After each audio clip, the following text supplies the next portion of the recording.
Podcast begun. Well, guys, we're out here in Graham, Texas. Yo. Sam's Ranch. Grateful to have us out here for a little boys' weekend. A little boys' weekend, a little hunting, a little meat eating, a little fire building. Yep, we've unfortunately been unsuccessful, but that's a part of hunting. Part of it. I think it's a good lesson. I was telling you earlier.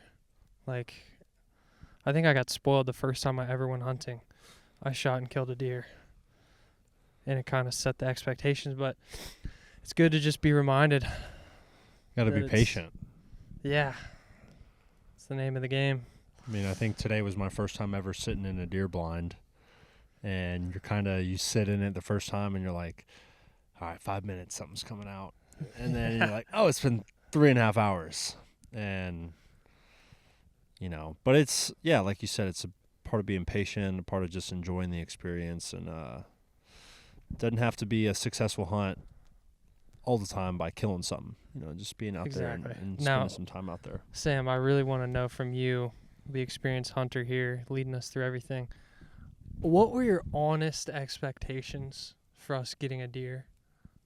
And how do you frame your mindset each time you go out to hunt?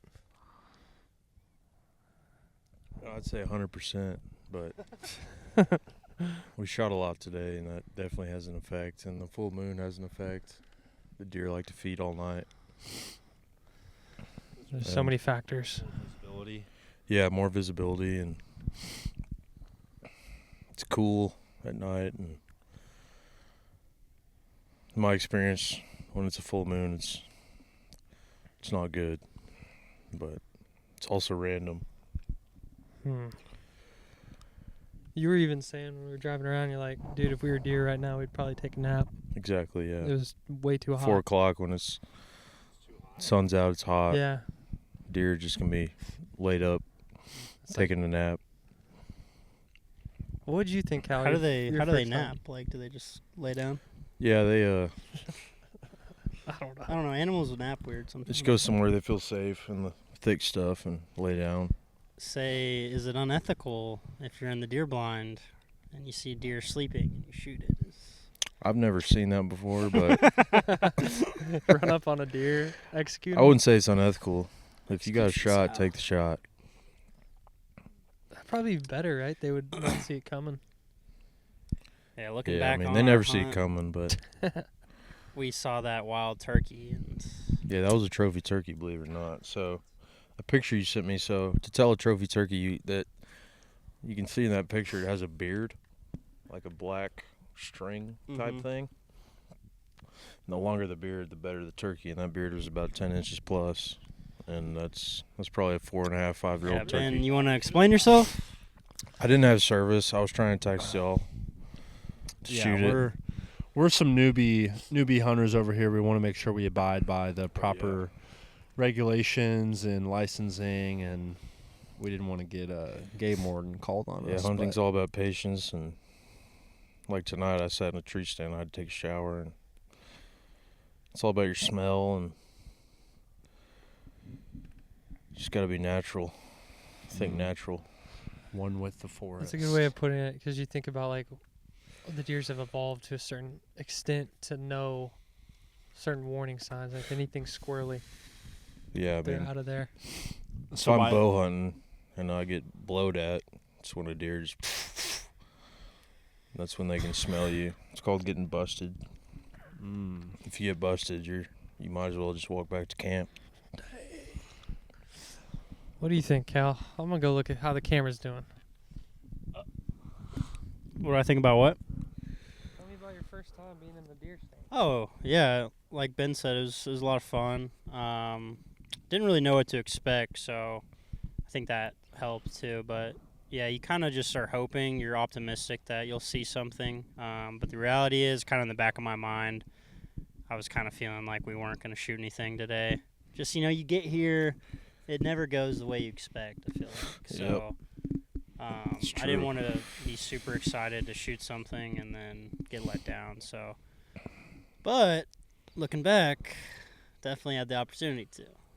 Yeah, But I'm also like, when we were talking about how when we were walking around near the feeder, probably wasn't a good idea. But you kind of get antsy in there, and especially it's being our definitely first time. definitely You know, boring. you don't know, like, I'm sure us walking over there totally would spook any deer that was in the vicinity. Yeah. But, you know, you think you want to go check it out, but the reality is you probably shouldn't, and just sit tight. Sit tight. Because, you know, as soon as we walked over there, of course, we started hearing things, and we're like, shit, like, yeah. Well, Sam, let me ask you this. What is the high end? Is there like a deer blind that exists where it's got like leather chairs and a flat screen TV in it? Are there some hunters out there that you think live like that? Oh yeah, man. I've appraised a bunch of high fence ranches, and they literally put beds in the deer stands and a couch and an AC unit. What? Yeah. And that's, to you, is that like a slap in the face?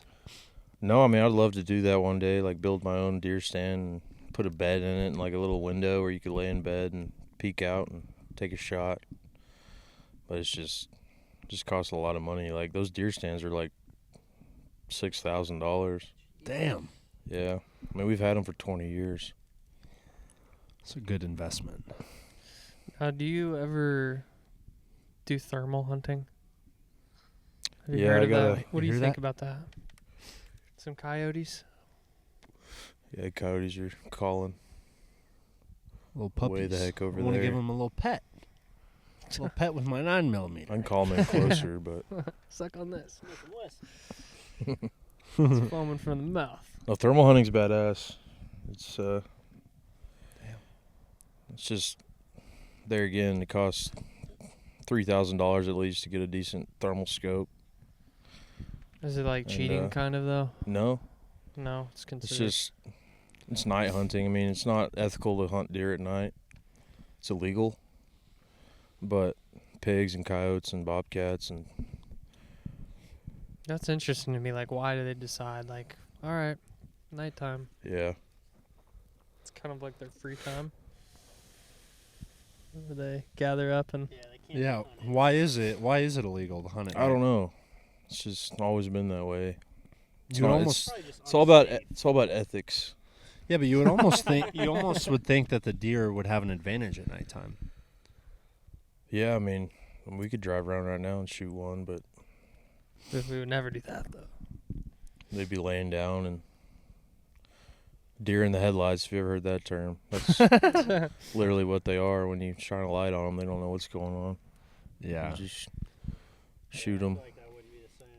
No, Sam, it's- let me ask you, because a lot of people, I don't want to say a lot, but there's a good majority of people in our country that would look at a hunter and think that it's immoral or unethical or gross to hunt another animal. What is your position on why hunting should be allowed and why it's natural for the environment? 10,000%. If you eat meat, whatever you eat in the restaurant, somebody had to kill that animal.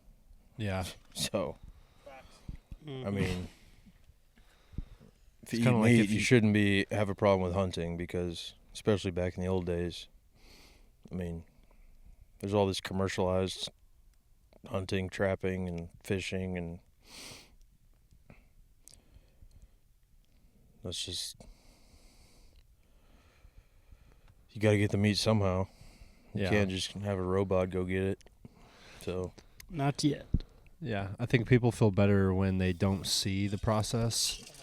And it's like, well, I just buy it from the grocery store, and I don't want to see it be slaughtered. I don't want to know about any of the ins Exactly, and yeah. outs. like, we run cattle out here, and the cowboy will come get them and take them straight to the slaughterhouse. I mean, that's what it takes. You gotta You take grew 'em. up that way too, so you kind of saw it firsthand. Like this. Yeah, I is used a to normal work cows. We used to castrate them, which is cut the nuts off of them. I worked the nut bucket. Thing. Did you volunteer for that position? Yeah. What do they call them? And, Rocky Mountain oysters? I've never had one, but I've had a guy out here straight up put it on the, because we'd brand the cows too with a sugar shack. to Rafter S. We'd brand them. He'd put the nuts straight on the fryer and eat it like for lunch. And Jeez. I heard it's good for you though. dude, it's good for you. It tastes good. It's literally what you go to the restaurant for. When you go into freaking Del Frisco's and get a $100 steak, that's what you're eating right there. Mm. Did you ever have like any emotional attachment to any of these cattle? No. Or is that something that you feel like if you get into the business, If they were my cattle, I probably would. I mean, we've had cattle die out here. There's a thing called bloat where they'll get like a illness and their stomach will literally puff up so bad to where they can't like pass gas, or it's a real thing. It's very common. And you got to come out here and literally poke them like in the stomach with a freaking needle, and it's literally like psh, and they just release all this gas, and if you don't do that, they'll die. Damn. But That was on Yellowstone. I saw that. yeah, shooting does too. I don't like to shoot does because of this, especially this time of year. Probably if we shoot a doe this weekend, it'll be pregnant. Oh. And I've had a doe with like 6 babies in it before. They're literally like little deer. They look like action figures. What? They're this big, yeah. Yeah, this is getting demonetized. In the doe's stomach. And there's nothing you can do about it. Do you eat the babies? No. It's just... It's the delicacy in certain places. Yeah, I mean, so the... October 1st is the opening weekend of bow season. That's when the deer... That's before the rut, so the rut is when the deer get horny. And they have... So the deer only mate one time a year, so if that was us humans, we'd go fucking crazy during that one time of the year. And Cuffing season. the deer go fucking crazy. They, like all the bucks on this property, like live here, and through my experience, they live here, and they'll always be here. But when the rut happens, they can cover up to 70 miles a day. Damn. Looking for that. They're literally just looking for the tang. Mm. And, yeah, so they want to fight. Is there any homosexuality in the deer community? I'm sure there is. There's definitely... Only on this ranch. When a guy runs 70 miles and he can't find anything, does he just go around the There's corner? definitely some weird-ass deer out there, especially spikes. I call them Down syndrome deer. It's like a deformity. It's like a deer that's always going to have 2 points, and that's it. And he's got some kind of genetic That's not something you want. negativity. Yeah, that's not what you want. So in the when I'm out here, so the deer will breed a doe, and like if that spike bred a doe, that doe's going to pop out a spike. So therefore, I got to kill all the spikes. Mm. Now, is there anything different about the spikes, like meat, if you ate it? No, there's nothing different. It's just how they look. It's all the same, yeah. Yeah. More mature deer's going to have more fat, Mm. more maybe gamey taste. Mm. But if you kill a fat doe, you can't go wrong. I mean, you can't go wrong any deer, but What's your favorite cut of deer? I guess to put it like tenderloin. steak, the loin. Tenderloin, yeah. Tenderloin. That's when you go to the restaurants and get a filet mignon. That's what it tastes like. Really? Yeah. Yeah, I've And, had deer a handful of times. I think probably only deer sausage, and it doesn't taste any different than normal Yeah. meat like chicken, steak, pork. If you can cook the game out of it, you can't tell. Somebody sat down and ate it, told them it was beef, they would think it was beef. Mm-hmm. And it's a lot cleaner meat. There's no preservatives, no antibiotics. It's just Yeah. straight wild game, and there's nothing cleaner you can eat besides that. It's the best, dude. Like, I went to Whole Foods, and they got venison, Yeah. ground venison, and it's Mm. just insane the difference in the color compared to ground beef. It's a dark red, almost purple sometimes. Wow. Yeah, and you don't even have to cook it long. You can have it red, bleeding. It'll still be good. It's good, man. But you're going on a bear hunt, huh? Yeah, What's that about? When are you doing that? my buddies in Colorado, they kill a bunch of bears, and going to college, Colorado, growing up there, being a hunter and all, that's just a badass thing to do. So in March I get my tag, and then in September is when you go hunt. Now, is that a bow hunt or a No, rifle? it can be whatever you want to do, but I'm going to use a 30-30 probably, or I'm going to get a 45-70, which is twice as big as a 30-30. Like, so I just wonder, like, when you shoot that bear and it's like fucking a ton, how do you even get that out of, It's a back? whole different game, man. There's nothing like whitetail deer hunting. You got to climb mountains, and you got to pursue this bear. And if there's a bear with cubs, or there's a bear with a female, you got to be careful, because that female and the cub will attack you. Oh yeah, crazy baby Especially mama. if they're breeding. And yeah, I mean, a bear is real easy to spot. It's real easy to hear. They're very loud, very obnoxious animals, and they're very easy to track. And so once you get on one, you just track it until you see it, shoot it, and you gotta have a backpack. You gotta bring knives. You gotta bring everything, and just cut it up right there. Now, is this harder than an elk hunt? Is this harder than an elk hunt? Would you say? I don't know. I've been elk hunting a couple times, and it's extremely hard. Could you do an elk call for us right now on the spot or no? No, I gotta have my elk call, but I mean, dude, when you're hunting in the mountains, like my buddy Calvin that's coming tonight, he shot an elk this year at 800 yards. I mean, yeah, he's got 800 yards? 800 yards. He's got the same scope I got on the 204 that y'all used tonight. And Is I that mean, when you're thinking about it, dude, if you're sitting on a mountain, you're looking at that bear like on another mountain. And so, I mean, that, it could be 1,000-yard shot. It could be. a mile? Is what, 1,250 yards? I don't know what it is in yards. I just know what it is in feet. 5,280 feet. But So that an 800-yard shot has got to be at least half a 800-yard shot is probably a little over half a mile. Golly. Yeah. You got to factor in like the wind. The Oh yeah, you got to factor in the elevation. wind, elevation. You got to have a rangefinder, and then you got to adjust your scope to the 800 yards. You literally have to aim like up. So this Calvin guy must be like freaking sniper. Man, I've known him since he was 19, and he didn't know shit about anything. Hey, But, dude, if you go to college in Colorado, and it's just a lifestyle, man. You got to know how to do that shit, and he's definitely learned.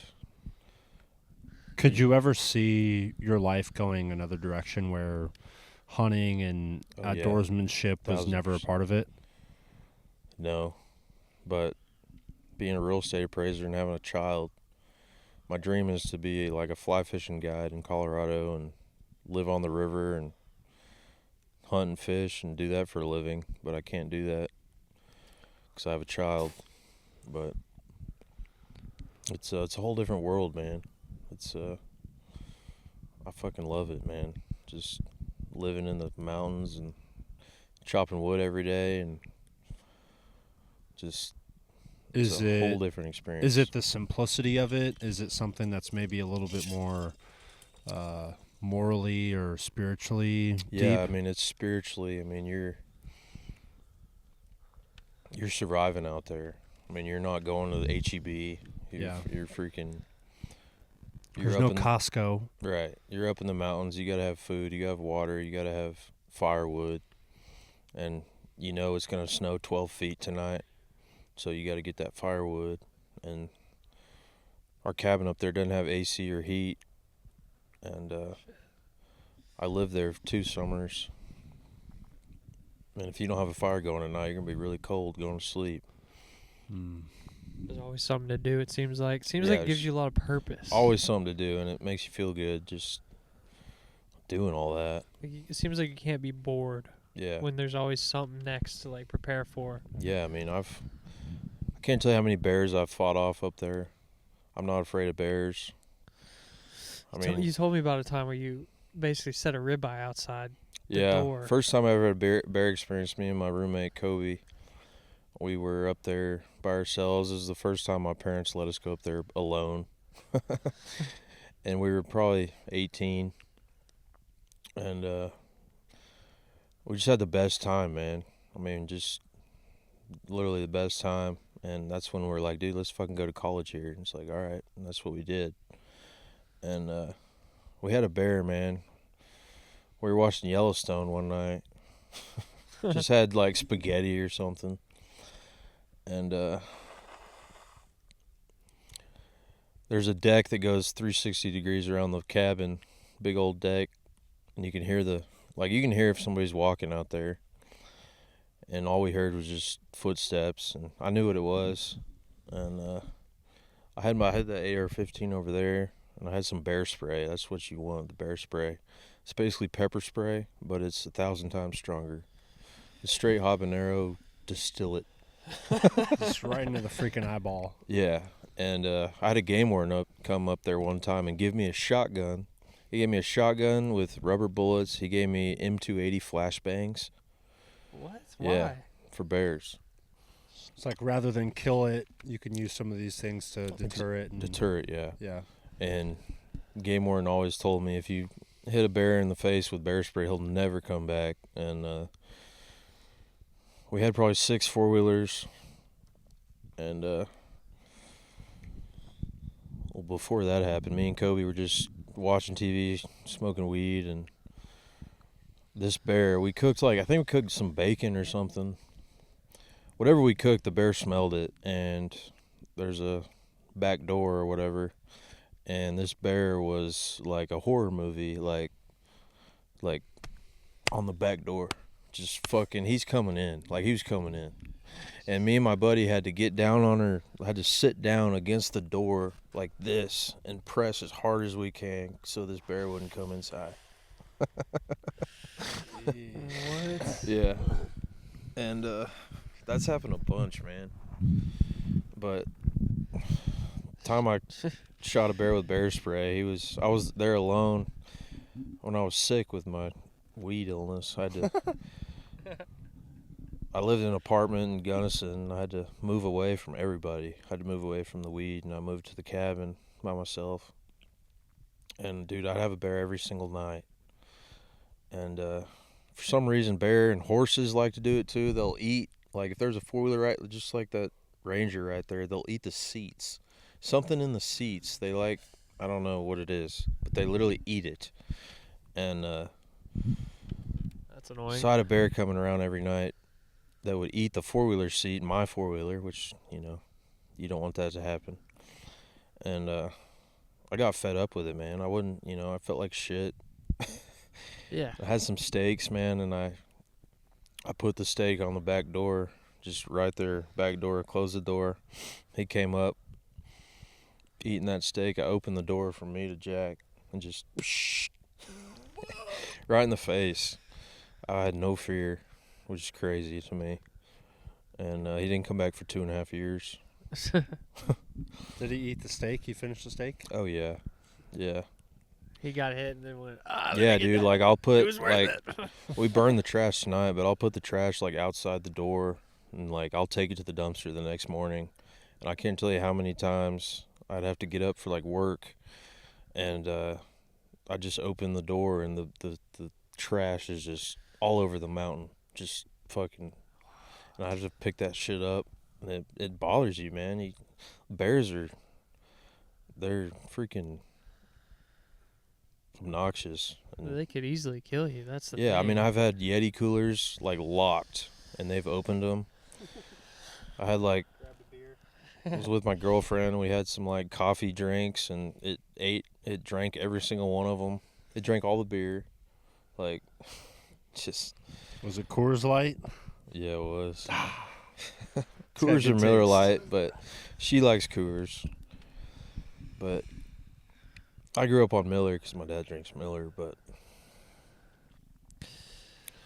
Man, I don't know. That's crazy work because, like, yeah, being around a bear and just having to think about that every night, like, yeah, all right, man, the door's locked, like, the food's up, my I've gun's shot at here. him. I've had a bear come up on the deck and I've shot at his feet just to like get it away, and it'd come right back. Just because if there's any food around, any trash, anything, they're gonna come get it. Is it the apex predator, in your opinion? No, I think the mountain lion Are those is. gunshots over there? Yeah, those are gunshots. Those are like really far away. Damn. Like really far away. What do you think they're shooting this late? A No target, telling. or they're doing shit that they shouldn't be doing.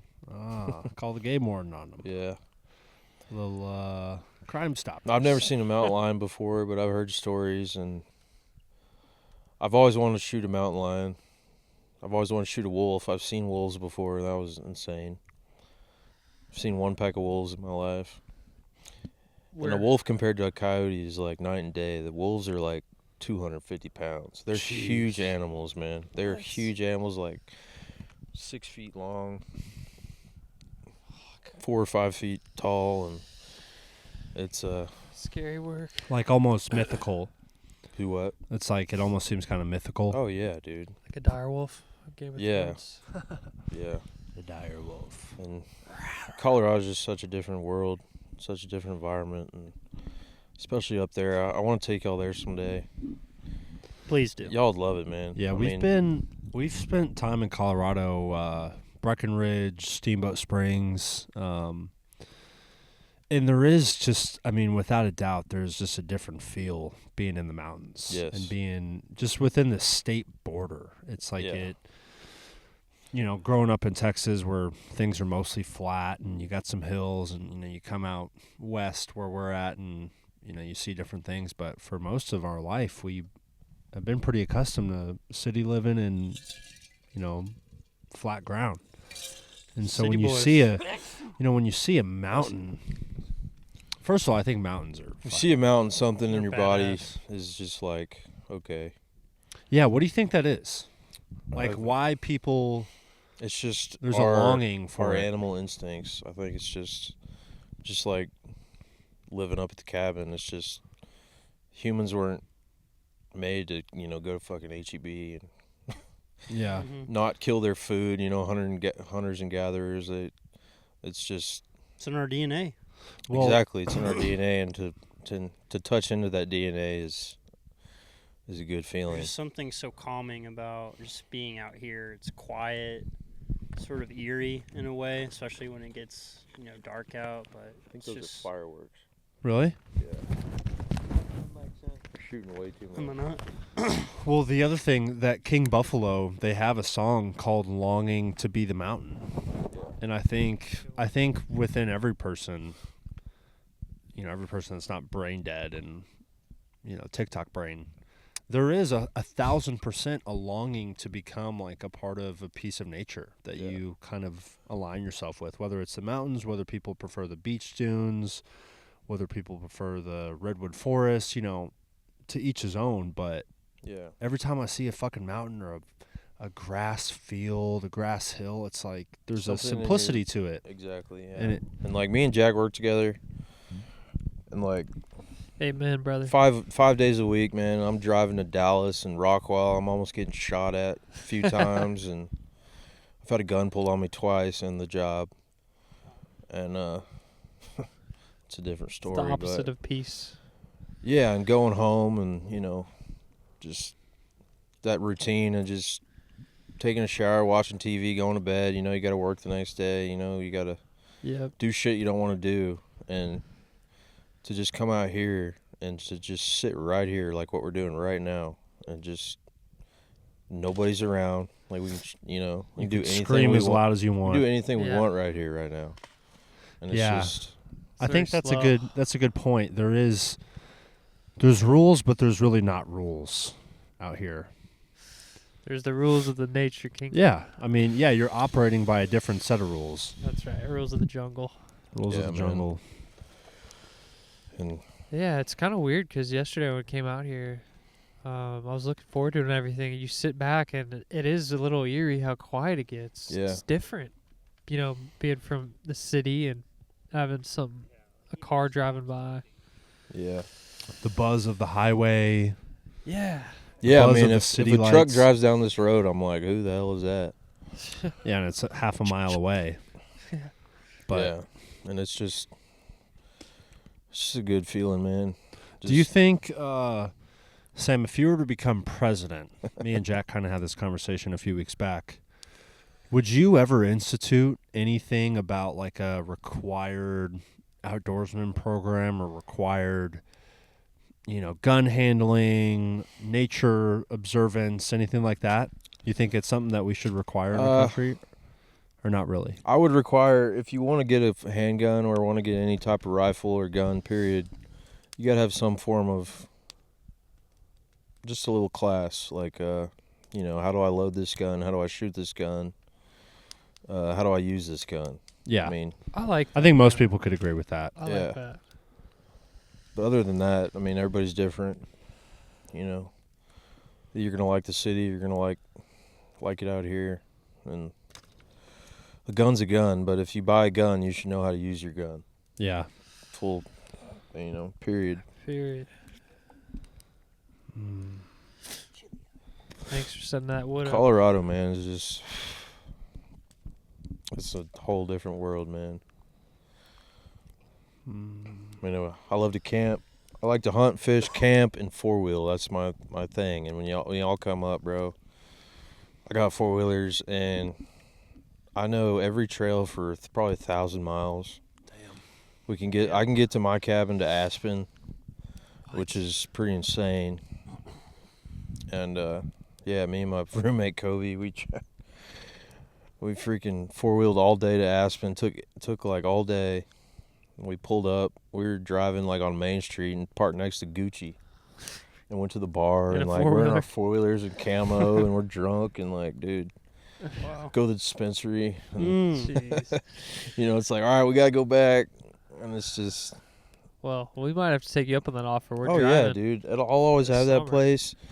My dad has boys trips every year, and. Yeah, I think I know my parents have been to that cabin. Yeah. With, I think, the parents one has like a little. And I have enough friends where I want to have, like 10 guys go up there. It'll sleep 20 people. Damn, wow. And just have, 5 days of whatever we want to do. And it's. Now, in your opinion, is it better to be out there during the summertime or the Absolutely. wintertime? Summertime? Wintertimes in Colorado is literally hell. Yeah. Yeah, I don't want to go. So, like, what would your cabin look like right now? Like, snow everywhere? I can show you a picture. I got a buddy that goes up there all the time. He snowmobiles up there. It's there's probably 8 feet of snow tall by the front door. So he's got to dig. If he wants to go inside, he's got to dig for about 2 hours. Fuck. And he's got to get wood. It's cold. You gotta. Yeah, it doesn't sound. That's straight up like surviving. It's badass. I love it, but in the summertime, it does take a lot of work. It's a summer access only cabin. What does that mean? Well, there's a it's a gas station / convenience store where you can get some food, and then it's called the Trading Post. There's really nothing to it, and then it's 8 miles of dirt road to the cabin. And Dang. when the snow starts falling, nobody manages that dirt road. Nobody's up there, and so It's basically really I'd go up dangerous. there by myself, and you gotta be ready to survive because I've gotten stuck up there. What the crap? I've had to walk the 8 miles back to the Trading Post, have somebody get my truck out of the snow, and I only went up there because me and my girlfriend broke up, and I was pissed. Women. But there's no phone service. Do it to There's you. no. It's just, dude. It's 8 miles of snow in the middle of nowhere, and you're in the mountains. And if you have an accident, you're either gonna die or you're gonna figure it out. Got to figure it out as Yeah. men. It's our Tapping job. out on that one. Yep. you know, a lot of people hear that and they're like, why would I ever want to do that? What would you say to them? I just say, why not? Well, you know, fucking try it and tell me again how you never want to do it, because you'll enjoy it. Bar right there. Yeah. It's like just, it's nature, man. It's straight up nature. There's a beautifulness to it. It's just, you know. It's beautiful. It really is beautiful.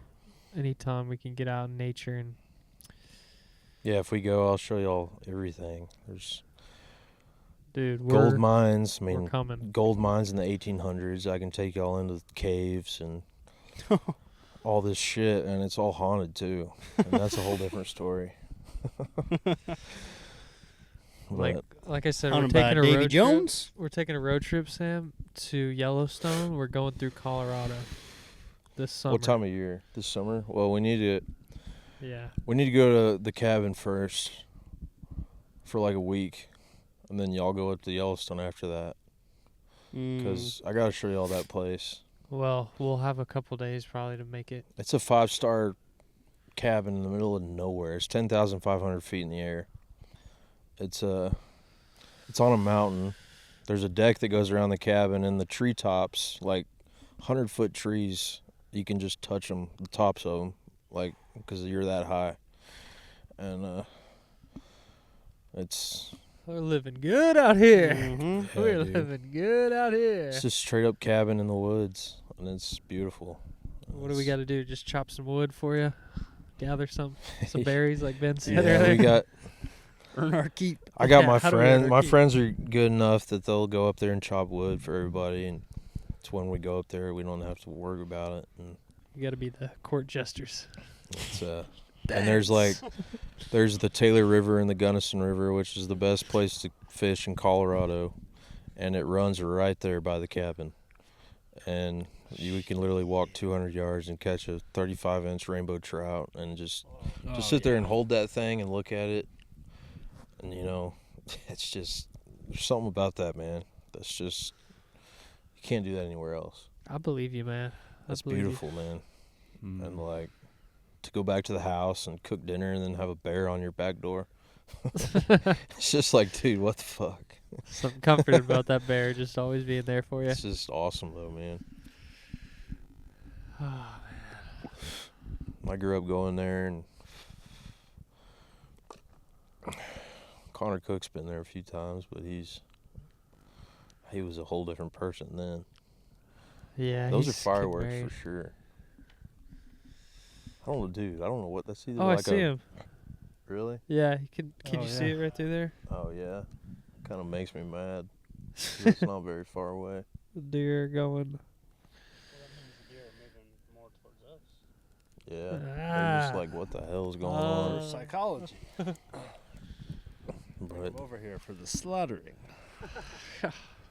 Slaughtergata. yeah, and like growing up, I'd go in all these gold mines, and I grew up watching ghost hunters. And I've always been fascinated in the paranormal, and Oh, wait. That actually brings up a good question I have. Are you familiar with the Dogman? I'm not familiar with the Dogman, but I'm familiar with ghosts. What is the Dogman? The Dogman is considered to be like some type of a... Skinwalker? Yeah, Some maybe a kinda variation entity? of more werewolf-like. Yeah. And a lot of people... I've listened to this guy's podcast. I can't remember the name of it off the top of my head, but I've listened to multiple different stories of folks that he's had on, and they talk about these hunting experiences or camping, hiking experiences they've had where they feel like something is Watching them. tracking them. Yep.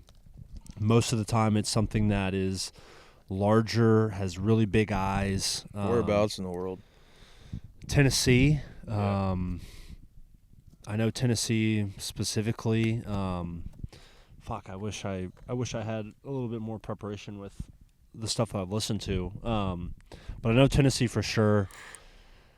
And these people, you know, when you hear their stories, you're not thinking, "Oh my God, this really sounds fake." You're really convinced. And Yeah. when you hear the fear in their voice and the detail of the experience, I mean, it doesn't really seem like anything that could be fabricated.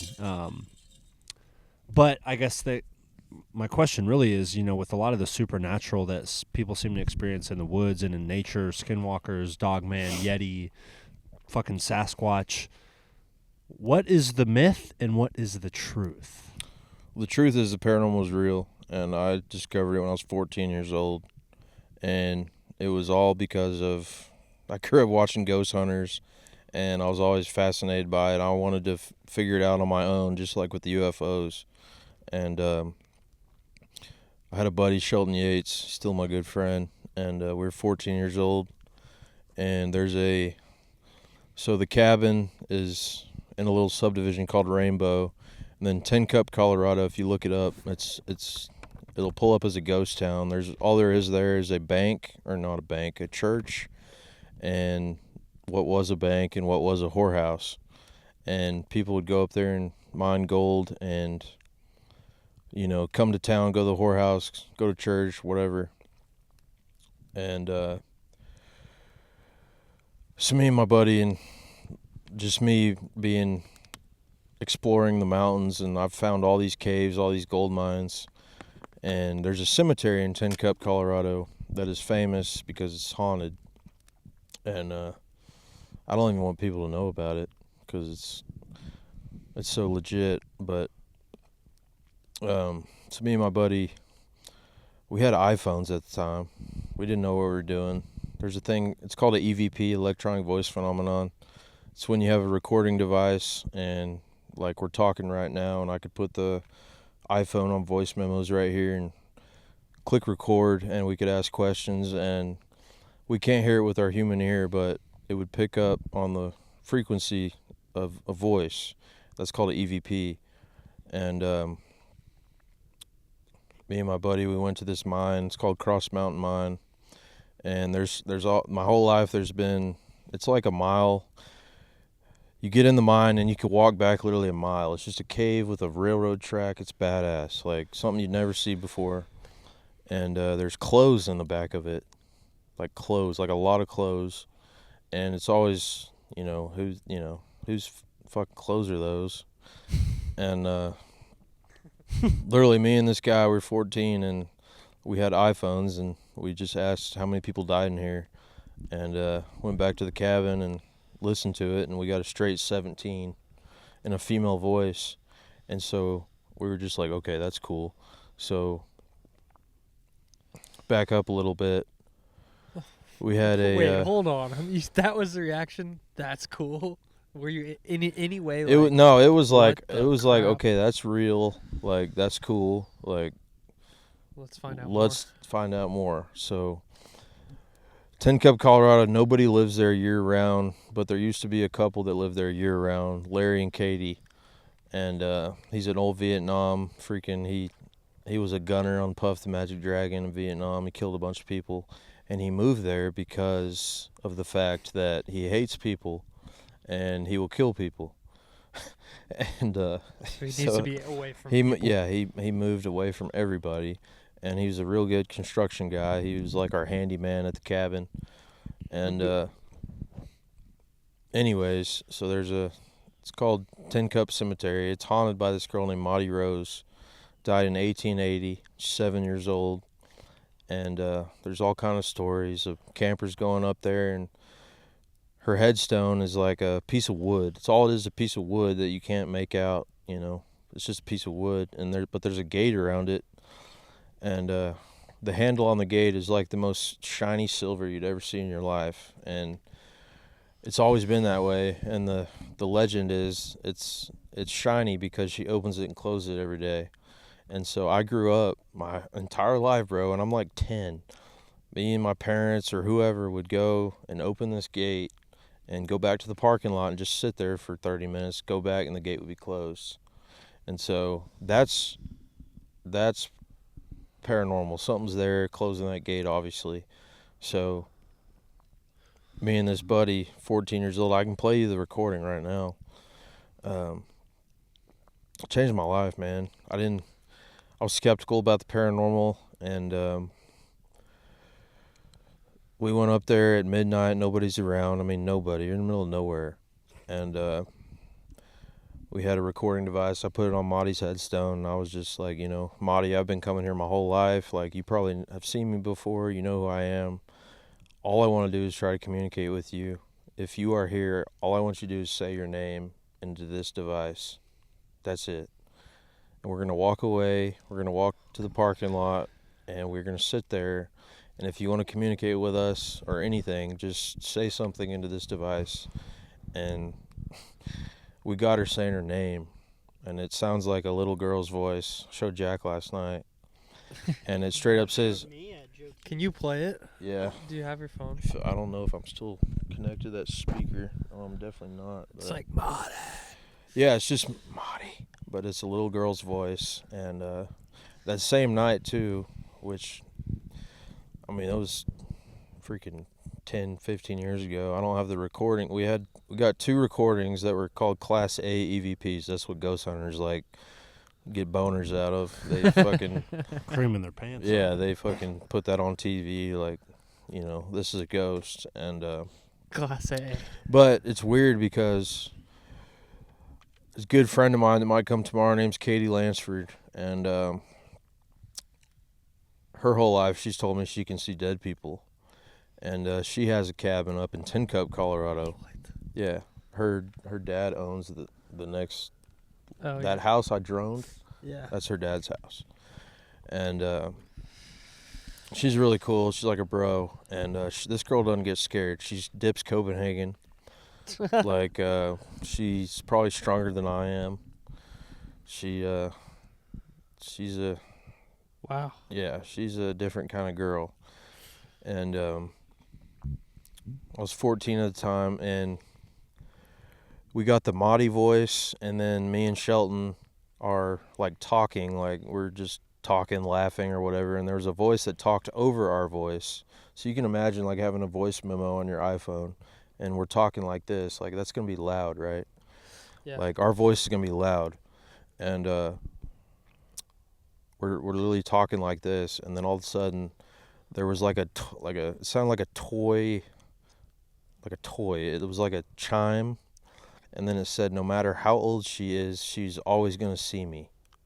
Straight as day. It sounded like a female was sitting right next to us saying that. No matter That's what the extra voice said was, Yeah. no matter how old she is, she's always going to see This was at the me. cemetery when I was 14. Same night we got Mahdi. And we couldn't hear it at the time, of course. And so we went back to the cabin and put our headphones on and listened to it. And we got it. And we were just, astonished. Like, dude, this is fucking nuts. Like, this is a ghost. But me, I'm like, why did it say that? Like, what does that even mean? And so the next day I bring Katie Lansford out to the cemetery because she sees dead people. And long story short, bro, I wish I got it somewhere, but we're sitting there and she all of a sudden goes, who is that?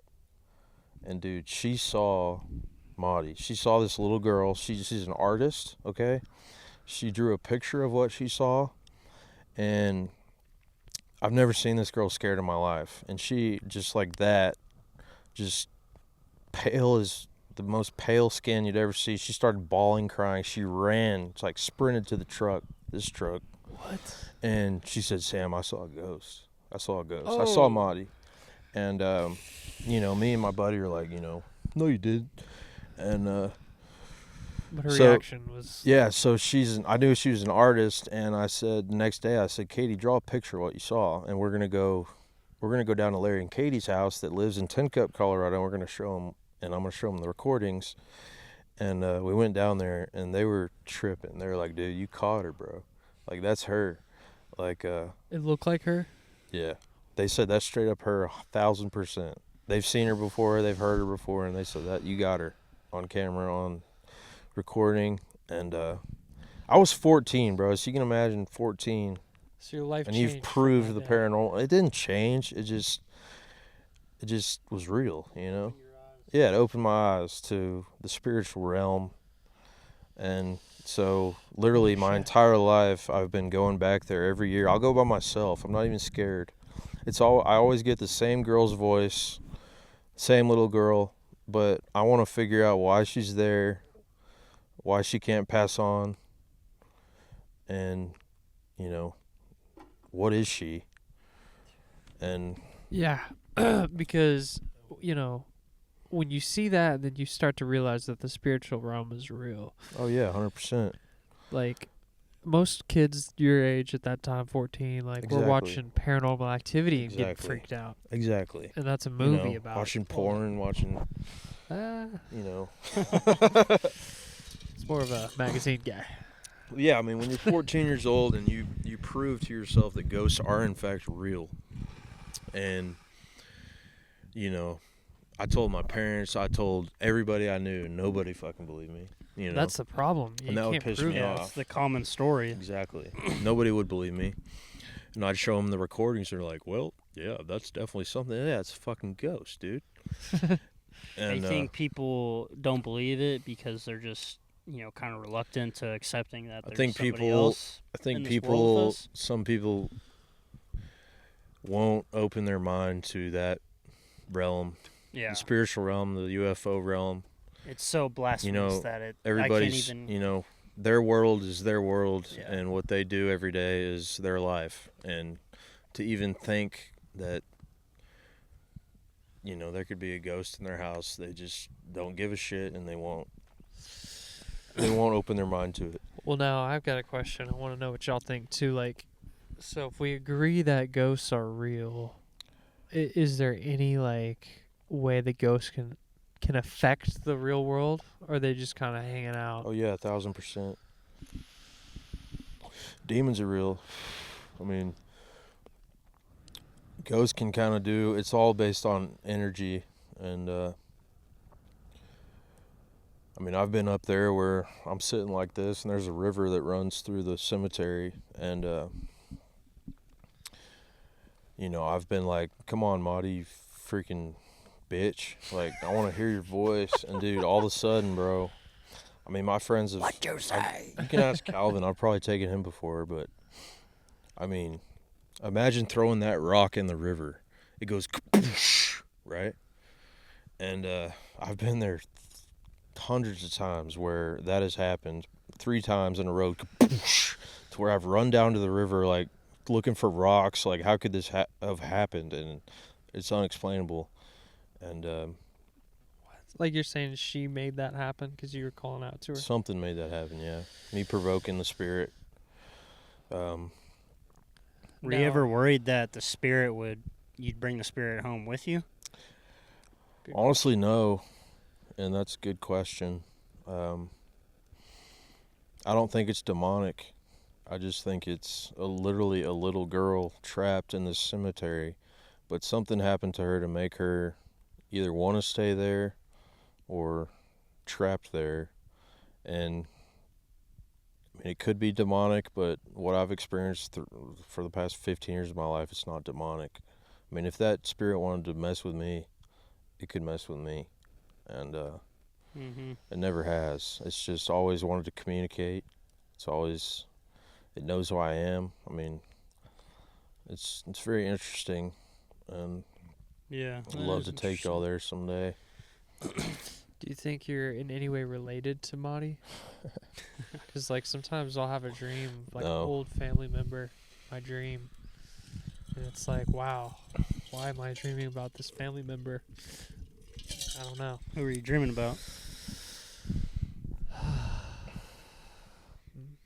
Mima. But Mineral Wells, Texas is also one of the haunted places in the world.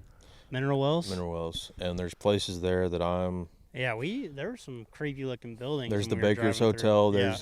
there's the Baker's Hotel, there's the Crazy Water Hotel, which my dad appraised, and there's an insane asylum there. And there's also a house called the Haunted Hill House. An which active insane asylum? No. Oh, And there's a house, really? yeah. You'd have No, to they go in need one. to. It's called the Haunted Hill House, and every ghost hunter show you'd ever watch has been there. Probably And, should watch some ghost but hunter shows. It's full demonic. It's a full demonic entity. It scratches you. It, makes you sick. It, I don't want to mess with that kind of stuff. And I actually have equipment that I can talk to spirits. I just got a badass Polaroid camera for ghost hunting, and I'm into it. I'm a ghost hunter. But the only place I ghost hunt is Colorado, and I've always wanted to been able to ghost hunt another place, and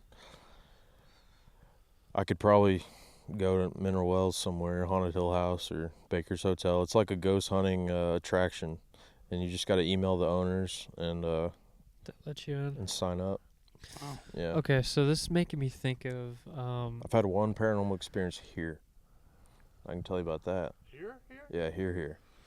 Yeah, so floor is yours. yeah, so my Yeah. dad's best friend in the world, Steve Miner is his name. They went to kindergarten together, have known each other their whole life.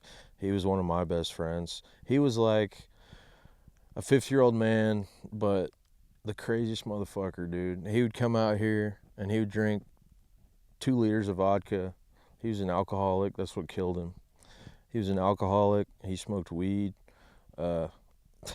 My dad and his friends would go to bed. He'd come out and be like, "Sam, let's smoke a bowl." Like he was a cool dude, and he was an alcoholic, and he ended up dying of alcoholism. He had cirrhosis of the liver, and I went to the hospital, and his last words were said to me like it was crazy.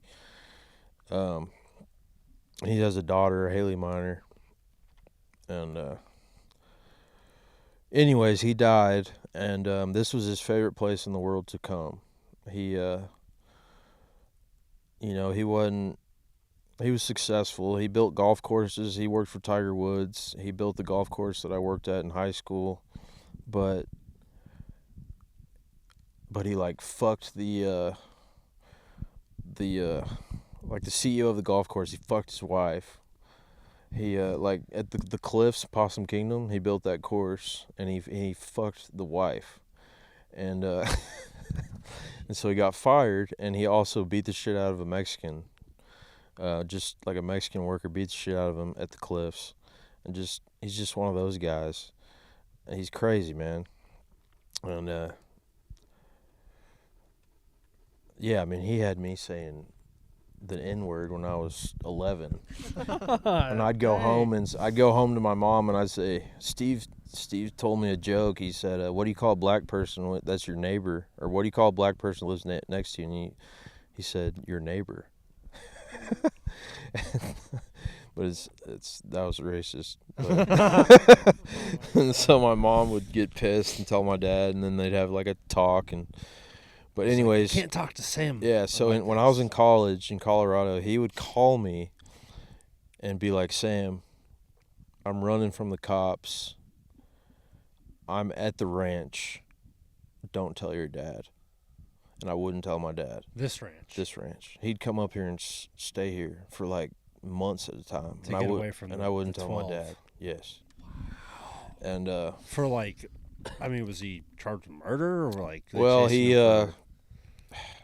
You don't have to get into the details. no, I don't know, but he had an ex-wife, and he was in a bar one night, and somebody was there that knew his ex-wife, and whoever was there called the wife of a cunt, like a fucking cunt, a whore, and Steve beat the shit out of him to where he was like gonna die.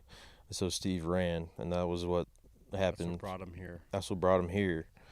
And he'd come up here, and in our back closet where I'm sleeping tonight, he's got clothes in there. He's got cowboy hats in there.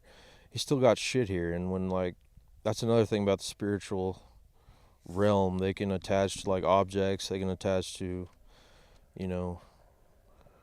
see like right there. It's like, who the fuck is that? But anyways, bro, I came up here the week he died. It was probably 2 days after he died, and I'm sitting in that blue chair in there watching TV, and the TV turns off and on 3 times, and there was this artist called Gary Stewart. He's a country artist it was his favorite artist, and you know how like on Dish or whatever you can go to like the music channel, Mm-hmm. and it plays like what Christmas music or whatever Yeah. the fuck, and dude, it would go straight to Gary Stewart. And like I would be watching football, and it would just go to like channel 2000 and Gary Stewart, and I'm like, dude, what the fuck? And so I knew right then and there, like, this is paranormal, and I knew it was Steve Miner, and I had a foam roller, like foam roller. Y'all know foam rollers. Oh yeah. And I had a foam roller right here by the chair, and I said, "Okay, Steve, if this is you." He slept in the back room where I'm sleeping tonight, and I was like, "Steve, if this is you, I want you to move this foam roller." And I'm not shitting you. The foam roller, I had the AC off. There was no possible way this could happen. The foam roller rolled from the foam roller rolled from the living room in that blue chair to the back bedroom. Just Oh god. And you're you're yeah, I'm watching you're it, watching and I was this just roll like, over there. dude, that's Steve Miner. And I called his daughter that night. Like this, it freaked me the fuck out. I was like, dude, Steve's at the ranch. Wow. Yeah, it was badass. And then she told me some things that she just experienced as well. But I don't know what I know that was him, but I also know he went to heaven. So he probably died and like wanted to come back here for a few days and then moved on to heaven. I mean, just the fact that it went to Gary Stewart, just the fact, that was definitely him. Yeah. Like a demon wouldn't do that. No. Yeah. I mean, that's amazing. That was probably 5 years, probably 8 years ago. So you've only had like positive experiences. Yeah, I've only had positive experiences. I've never had a negative. I've never been attacked. I've never been, sick. Demons can make you sick. I've never had a negative experience. It's always been a positive. That's good. I mean, but every experience I've also had has always been the same little girl. So there's and then- something there. That's weird. yeah, there's something there, and it's just interesting to me as fuck. And like, I'll talk to my friends. They're like, "Dude, you're fucking crazy. Like, what are you smoking on?" I'm like, "Dude, no, this is real. Like, just come experience it with me." And I mean, y'all will see one day. It's a cemetery in the middle of fucking nowhere, and it's haunted as fuck by this little girl. What I was trying to say earlier is that, and I'm not like saying that this is what you're doing, but like it makes me think of that phrase, "Curiosity killed the cat." It's like you're so curious about like what's out there and all these spirits and stuff. Where like in my mind, I'm like, I don't even want to test the odds of like, I don't want anything bad juju on me. Yeah. But I guess, you've had really good luck with just having positive experience. Well, I mean, just like I said, I've been growing up going to this cemetery and opening the gate just for fun. Like I was just a kid. I didn't know what we were doing. And we'd open the gate, walk back to the four-wheeler, sit there, and then go back, and the gate would be closed. It's like, what is that?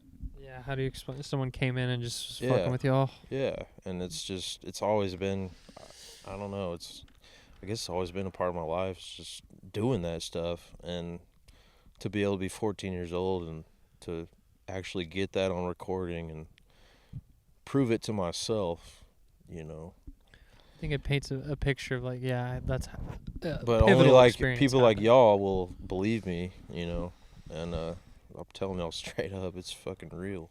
Have y'all had any paranormal experiences?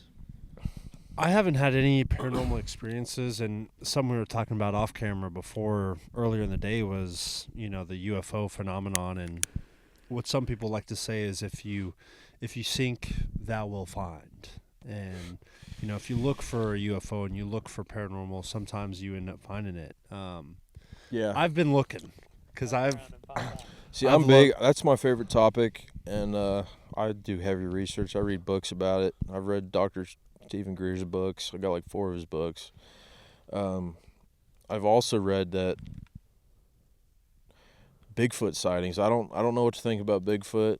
I don't know what to think about it. Could be the Dogman. But every Bigfoot encounter has been, trying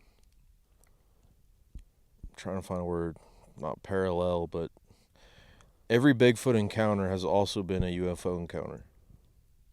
If you read into it, yeah. Every person that has seen Bigfoot has also seen a UFO the same exact night. And that's something I'm... Well, I don't know who I was talking with this about, but they say with, I think this was me and you, Jack, kind of aligned with the end of times. They talk about how supernatural and paranormal things will become more frequent, and almost like these portals begin to open more. And some people say that, these Dogman and UFOs and Yetis, Sasquatches, they're not exactly physical creatures that exist in our world as we know it, but they're accessing our world through some form of a portal. Some form of something manifesting itself as a And there's Bigfoot. been, I've watched videos of these guys, these hikers who have had these experiences where they will film themselves on a hike, and they'll have a front cam and a back cam. Yep. Because they say a lot of times these portals open up from behind you. And I've seen with my own eyes these videos that these people have where they're hiking through this trail, and you can see from the back camera these like orb-like circular holes that straight up open up and like follow them and get larger and larger and larger. And at the same time, are they hearing they feel like someone's following them. They're hearing stuff. Yeah, they're 100%. experiencing stuff. Yeah. And so for me, that's more of a. I mean, I What do you can't even make explain of it. that? Yeah, I certainly cannot explain It's on it. video too. That could also be supernatural, but it could also be, anything. It's not AI. It's not AI. Yeah, you Could be they Dumb try to bitch. go I think viral. I think AI is the Antichrist, honestly. It's AI.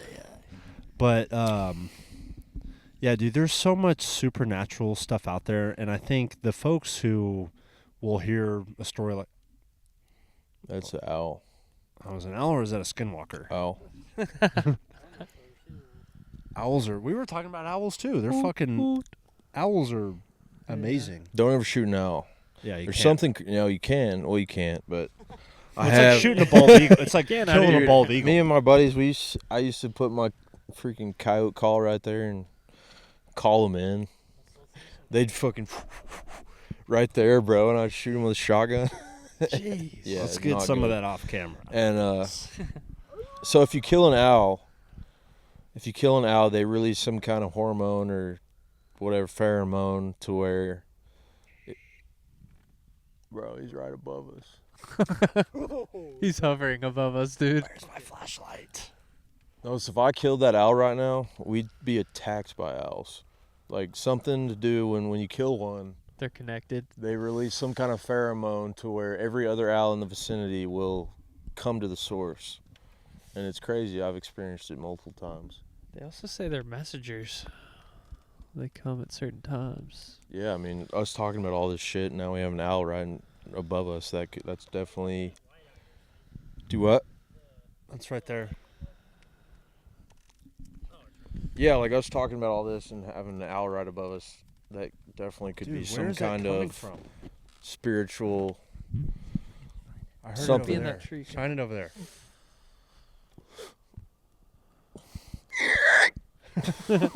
It's coming. See it, bro? Oh.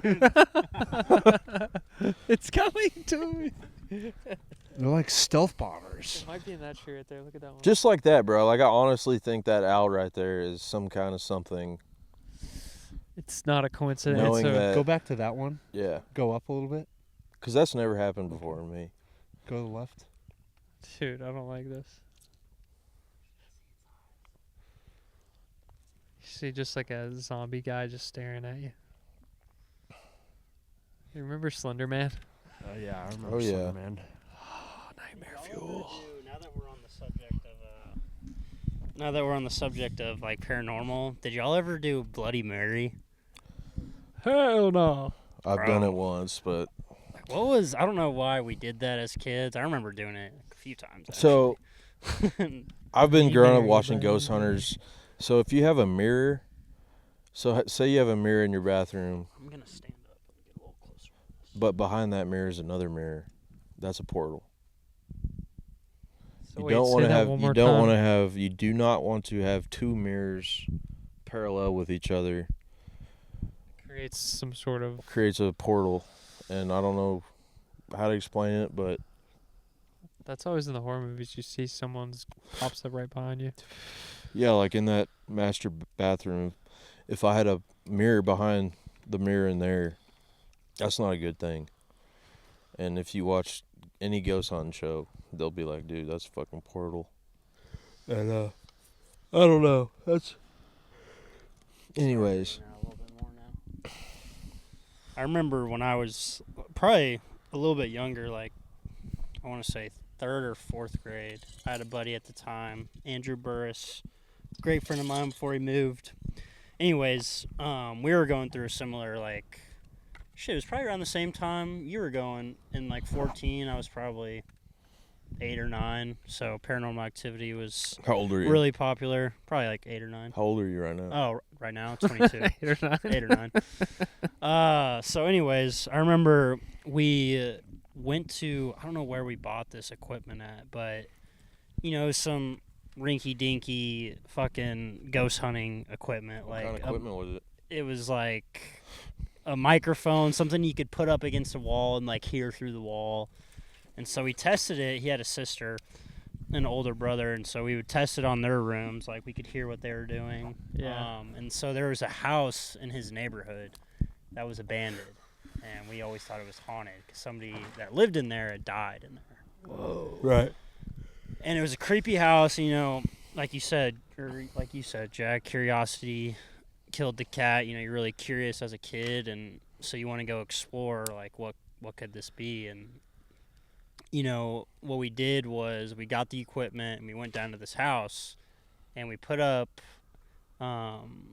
the hearing device to the garage, and we're listening, and then you just hear this loud, and we just, it could have been anything. I'm not saying it was. What y'all should have done is right then and there say, okay, if this is a spirit, do that again. If this is a spirit and you want to communicate, do that again. Yeah. And if I it did it mean- again, that's something. I wasn't experienced in that. Now that I know the stories you've told, I'll be able to That's use that. pretty But creepy. yeah, it was. And, like, yeah, it's just the more you surround yourself with that sort of stuff, like, I feel like the more you think of it. Like, when you're watching scary movies a lot, at least, like, for me, like, you're kind of a little bit more anxious. You might, look behind your back a few times. You might check Yeah. the closet underneath the bed. Yep. I agree. I like to keep it on the up and up. Yeah, I don't want to be involved with any of that, but Let me see this. There was a movie a few years back that came out called Barbarian, Oh, yeah. and nope. No. it's freaky as fuck. And I was watching it at the house when I was in Nashville by myself with the dog. We had a Bad dog idea. there, and I love. Dog starts barking. Wait. Some coyotes. They're coming from that way. Yeah, they're pretty far away. And so I was watching this movie, and it's getting ominous. It's getting dark, and all of a sudden the dog, like, sits up on the Sees couch. something. Sits up on the couch and is, like, staring into the TV. Yep. And is, like, getting kind of weird and getting kind of frazzled and, like, looking at me and looking at the TV Like and, he like, sees getting up. And, like, I felt I was overcome with this, like, very, not fearfulness, but I was like, man, something feels off. And I remember I turned off the movie, and because I felt like it was the movie, because the movie was demonic and it was, it was just a weird it's movie. And I it's a was really like, do weird dogs? That's kind of what I wanted to ask you, Sam. Do you think that animals have Yeah. they have like a feature or a Animals characteristic and where little they can? kids. I dated a girl, my last girlfriend. She grew up in a house in Aledo, and she had an imaginary friend. And she had this imaginary friend, and she could actually see this person. And long story short, it was a ghost. Well, And fuck. but yeah, I do believe that animals can see things that we cannot see. And I've had the experiences with my own dogs to where, like, just be sitting here and they're just, like, fucking freaked out looking at something, and we can't see it, They're way more intuitive than we are. Yeah. Like, I know my dog, like, there's a storm coming, like, Oh, she yeah. gets a little antsy, and then She knows when it's coming. they pick up on your energy, too. We did find this on the field. Oh, that's a jawbone. It's a deer jawbone. That's pretty cool. Damn. Use it as a stabbing tool. Yeah, dude. Old back in the day, they used this as a knife and shit. Could be an offering. Should I put that in your collection? Yeah. That's cool though. That's a jawbone.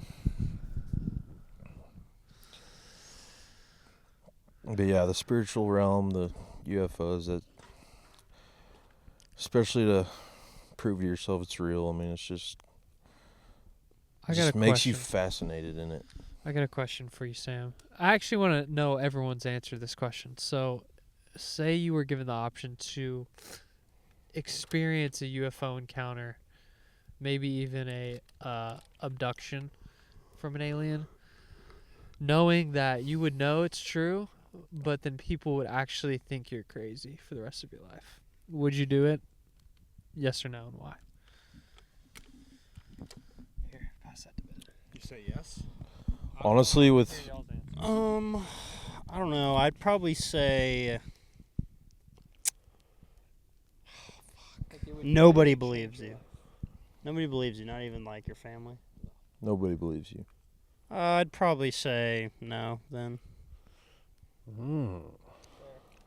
I wouldn't want to live my life like that. Having to prove yourself to everybody. But there's also the yes answer is you got to experience an alien encounter. Not many people can say they've done that. I'd go with yes. I think Well, there's power with being alone in your belief, in your Well, experience. Can you say that now? But if you're actually alone, like you don't have anybody, it's just you. You live out here by yourself. Could you do it? Oh, that's a part of the. Well, if nobody believes you, you're like a crazy guy, and you're by yourself. I mean, I don't know if I would become like every piece of my personality would become that experience. Oh, that's what I was equating it. Yeah. That's what I was equating the question to. Yeah, here, let me. I mean, I think it would certainly be isolating to That's have what I an mean. experience, and then, but that's I think why a lot of people don't believe these stories is because it seems so crazy and it seems so unbelievable that this orb came out of the sky and you saw it, and it's like, of course people would say that never happened, but I think that's the whole point of like having an experience like that is like you are going to be isolated, and I think there's some power and some strength with having that. So I think you're almost chosen to a degree, Mm-hmm. and I think regardless of what happens after the fact, the experience is worth whatever reaction comes after that. even like potentially losing your loved ones. I mean, I mean, it's hard. That's hard to answer. That's what we talked about with that the Stephenville stuff. I think if you have a loved one that loves you, and you sit next to them and tell them what you experienced, they'll believe you. I agree with that too. If they're truly open-minded enough to hear you out, Yeah. and before they cast judgment, you're Yeah. just like, let me tell you what happened on Thursday night, Yeah. and then we'll take it from there. But I'm just gonna tell you what happened to me. It's like if you're the other person who's like, you're bullshitting, it's like, then fuck you. Yeah. Fuck you. Like, I don't care. Like, if you're that close-minded and so absolute Yeah, in I what mean, you that's- think exists in this world that you can't hear me out, then maybe we should have stopped this relationship a few years ago. Yeah, like just me growing up showing people this, Breaking up with me over here. growing up showing people that my recordings of this ghost I've captured, they don't believe me. I'm like, okay, I know it's real. They don't believe me. I don't give a shit. Yeah. Like, what if your partner, what if you're married 15 years down the line and your partner comes home shaken Yeah. and they're like, you're never going to believe me, but you're like, well, just tell me. Yeah. And then they tell you and you're like, but are you sure? Yeah. I mean, It's what like that would- would totally ostracize I them. feel like that's a natural reaction, though. Say, okay, let's be for real. Like, let's just be straight up. If Okay. I were to come home and be like, dude, I just had this experience, are you 100% right there going to believe what I said? I'm skeptical, of course, but you're also asking someone who I believe that there are things out there that we don't know exist. So if you tell me that you have an experience that truly shakes you to your core, I'm going to be like, well, how could I act like that isn't true? Well, yes, but are you gonna be like, well, like, did you really see that? I will. Yeah, 100% I you- will. But that doesn't mean that I'm going to think you're a liar or you're making things up. You know, that just... I think that's everyone's initial reaction because you don't want to believe something that shakes your entire worldview. Yeah, I don't think it's a not want to believe from the person that's being told the story. I think it's more of just like what is being told is so like unique and honestly like kind of crazy to an extent. Like Yeah. it's just so surreal that when it is told to you, like you're like, quit bullshitting me. Like, Yeah. how could that have happened to you? It's supposedly fake. Like aliens, a lot of people don't think aliens are real. Like I don't think Dad thinks aliens are real. But that's also like if we... So you If got to you- think we're living on our own side of a spectrum. There's another side of the spectrum too. Yeah, 100%. But I think if you... Like the term conspiratorial or conspiracy theorist was created to alienate people who believe in alternative things and make them seem crazy Right. and psychotic. And like that was a big buzzword over the last 5 to 10 years. Oh, you're just a conspiracy theorist. That's like discounting your experience because they just can't accept the fact that this could potentially be true. And so And I think if you that- understand that, then you realize that there are going to be people that are going to initially be combative or resistant to your experience, but that doesn't change your experience. I agree. I think. Sorry, I got one more thing. Yeah, Jack, Sorry, hold I, on. I haven't had a mic the whole day. So, like back to what you said about conspiracy theorists, and like you said somebody created that word. Like people It created this was term. it was coined and Okay. then assigned to Right. people who were So crazy. let me put it this way: quote unquote. the people that are determining the facts of history, right? The Correct. people that write the history books that say this is what happened on this day, like all this historical things, bad things, good things, whatever it might be. Like, how, if we didn't actually, like, we weren't there to experience it, we weren't there to see with our own eyes. How are we like? Is it no? How is that any different than? Are you understanding what I'm Yeah. trying to say? Like, how is that?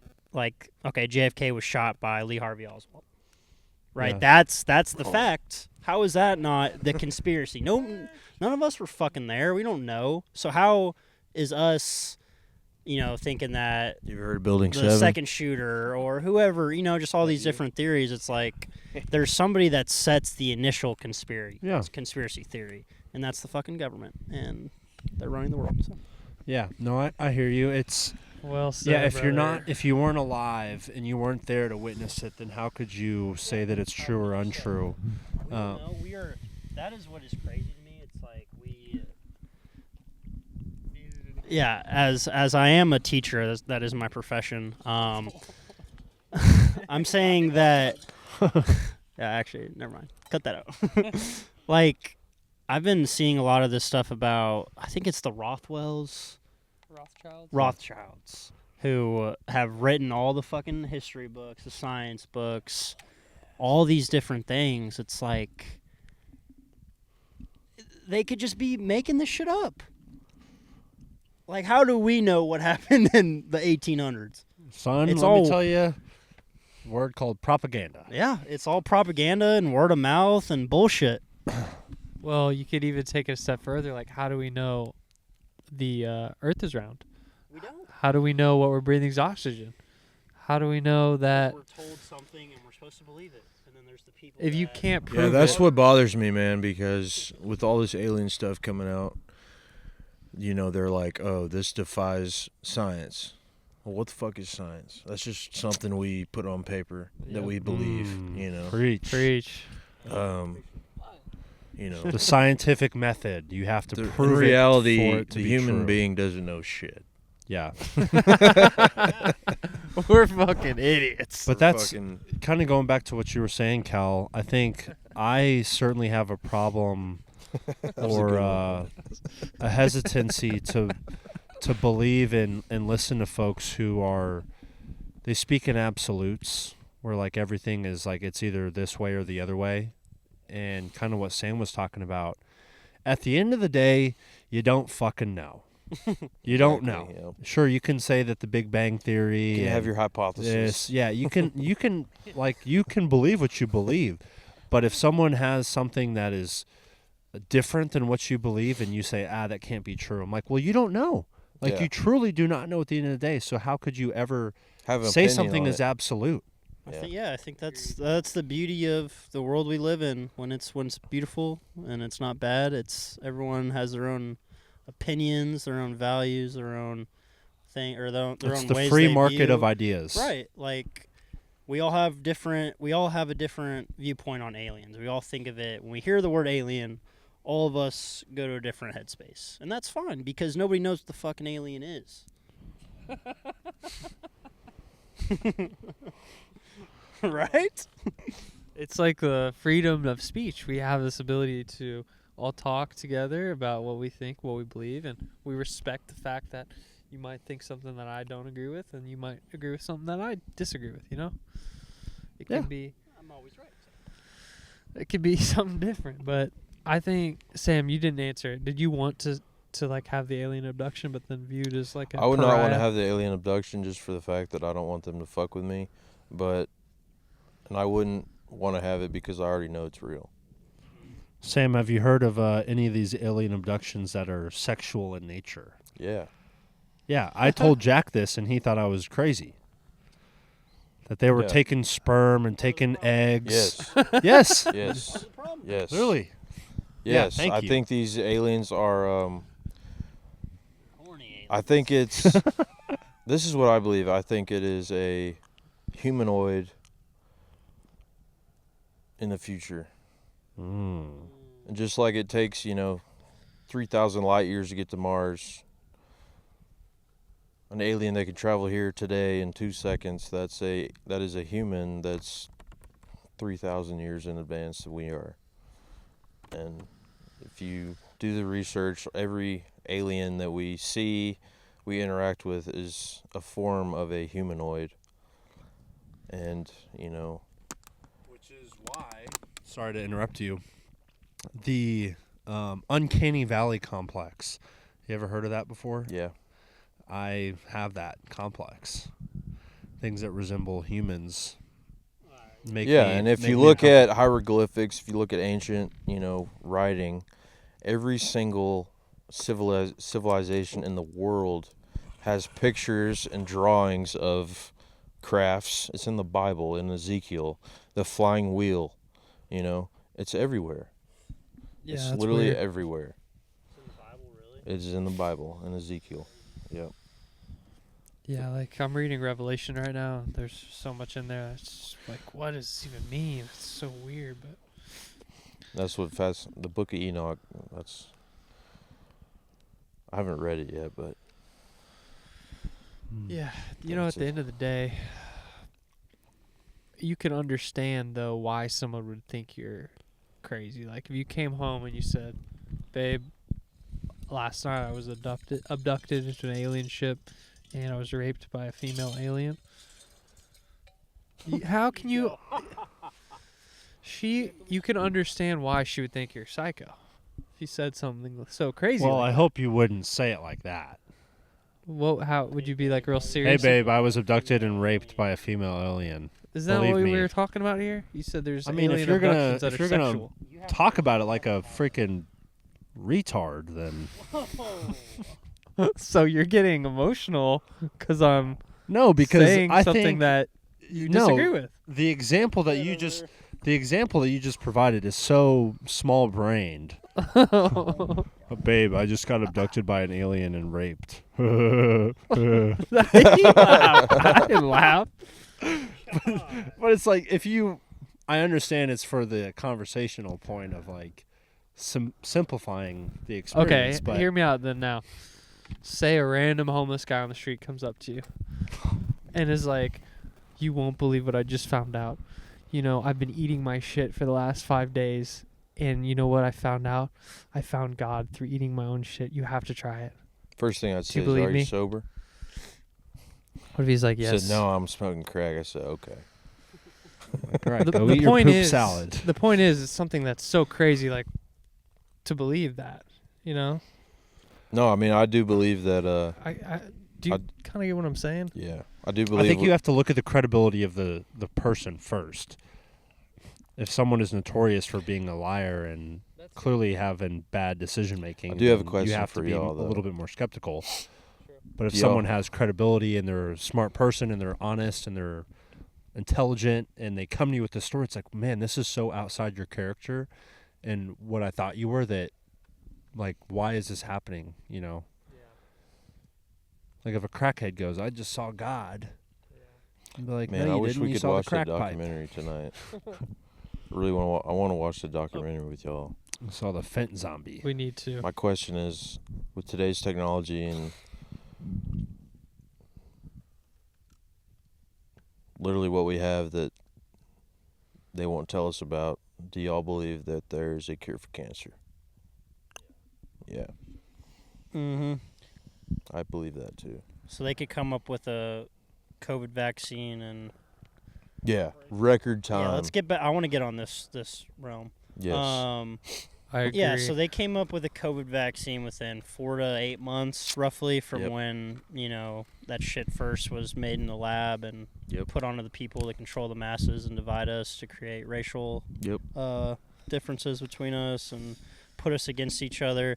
I've told Ben this 1,000 times, and I think I've told Jack, like, I believe COVID was, like, the believe turning COVID point was of our entire existence. I believe Pandemic. COVID was an act of war. Yeah, I believe it too. I mean, think about it. Think about how, I don't want to say like good the world was before 2020, 'cause there's still a lot of great things going on. But think about all like the good things and how happy people were and how connected and together people were compared to now. It's like everything you see on the media is left versus right.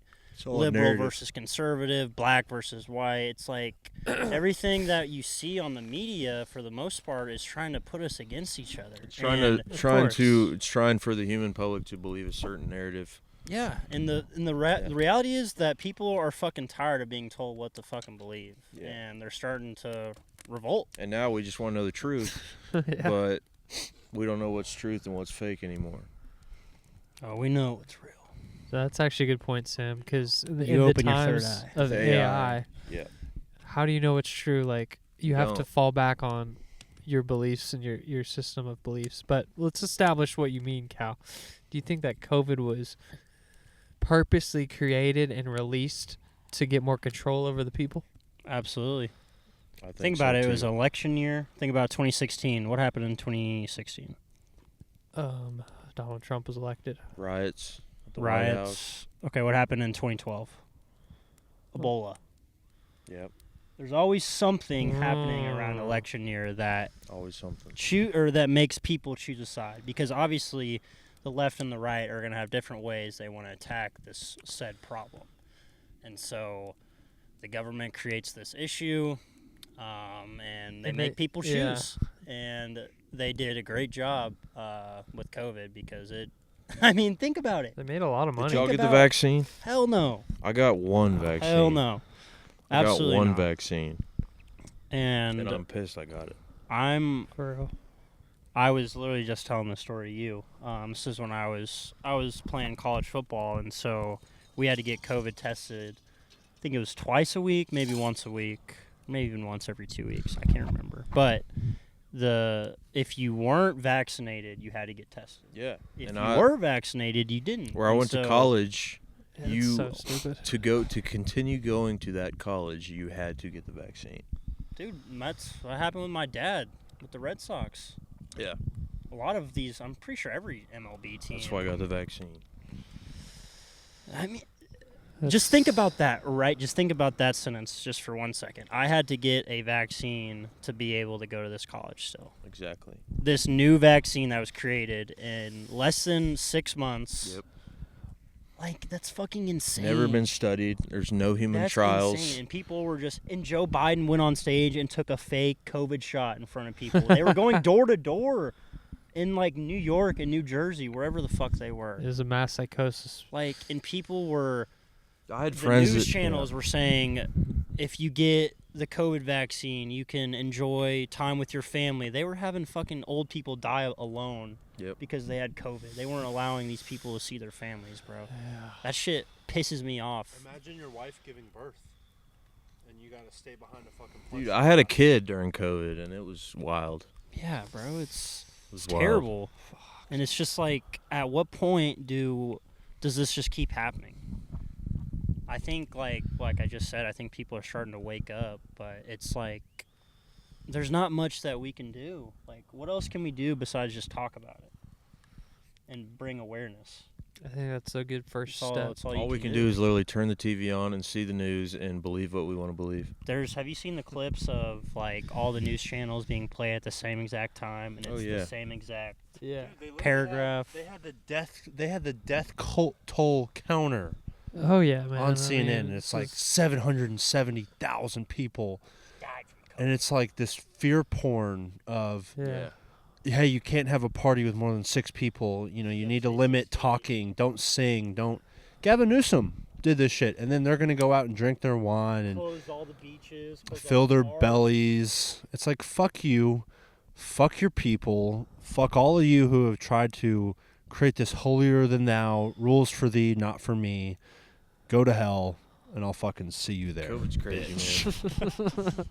COVID is an interesting one for sure. Yeah, Yeah, it's like bend the knee, take this. I mean, there is medicine. solid evidence, right, that or- it was created in a lab. Oh, and- it's confirmed. Yeah, it's they confirmed. confirm that shit. and Yes.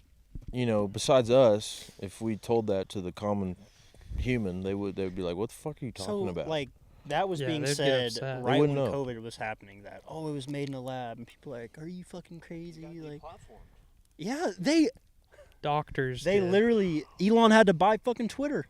He had to buy Twitter so they would stop hiding the information, the actual facts. Like, does that not make you go, "What the fuck"? It should, obviously, because then even like a doctor, like a medical doctor, was saying, "Well, I helped some people by doing this treatment." They're like, no, bitch, you got to take this treatment. Yep. There's no alternatives for this. And doctors don't know shit, man. I've been to so many doctors since I've had this illness with weed. And, dude, no, seriously, man. This is a real thing, man. I will not go to a doctor unless they know what the fuck that is. I can't tell you respect how that. many doctors I've been to where I go, my first question is, do you know what CHS is? No. Then I get a new fucking doctor. Yeah, as you should, Yeah. Gosh, man. because they're just human beings. And they all want to be in the same group, the same boat.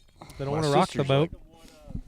Ask them if they know what VO2 max is, because that's the best indicator of someone's overall longevity is VO2 max. I need to do a VO2 match right now. No, dude, I straight up, the rest of my life, I will not go to a doctor unless they know what that is.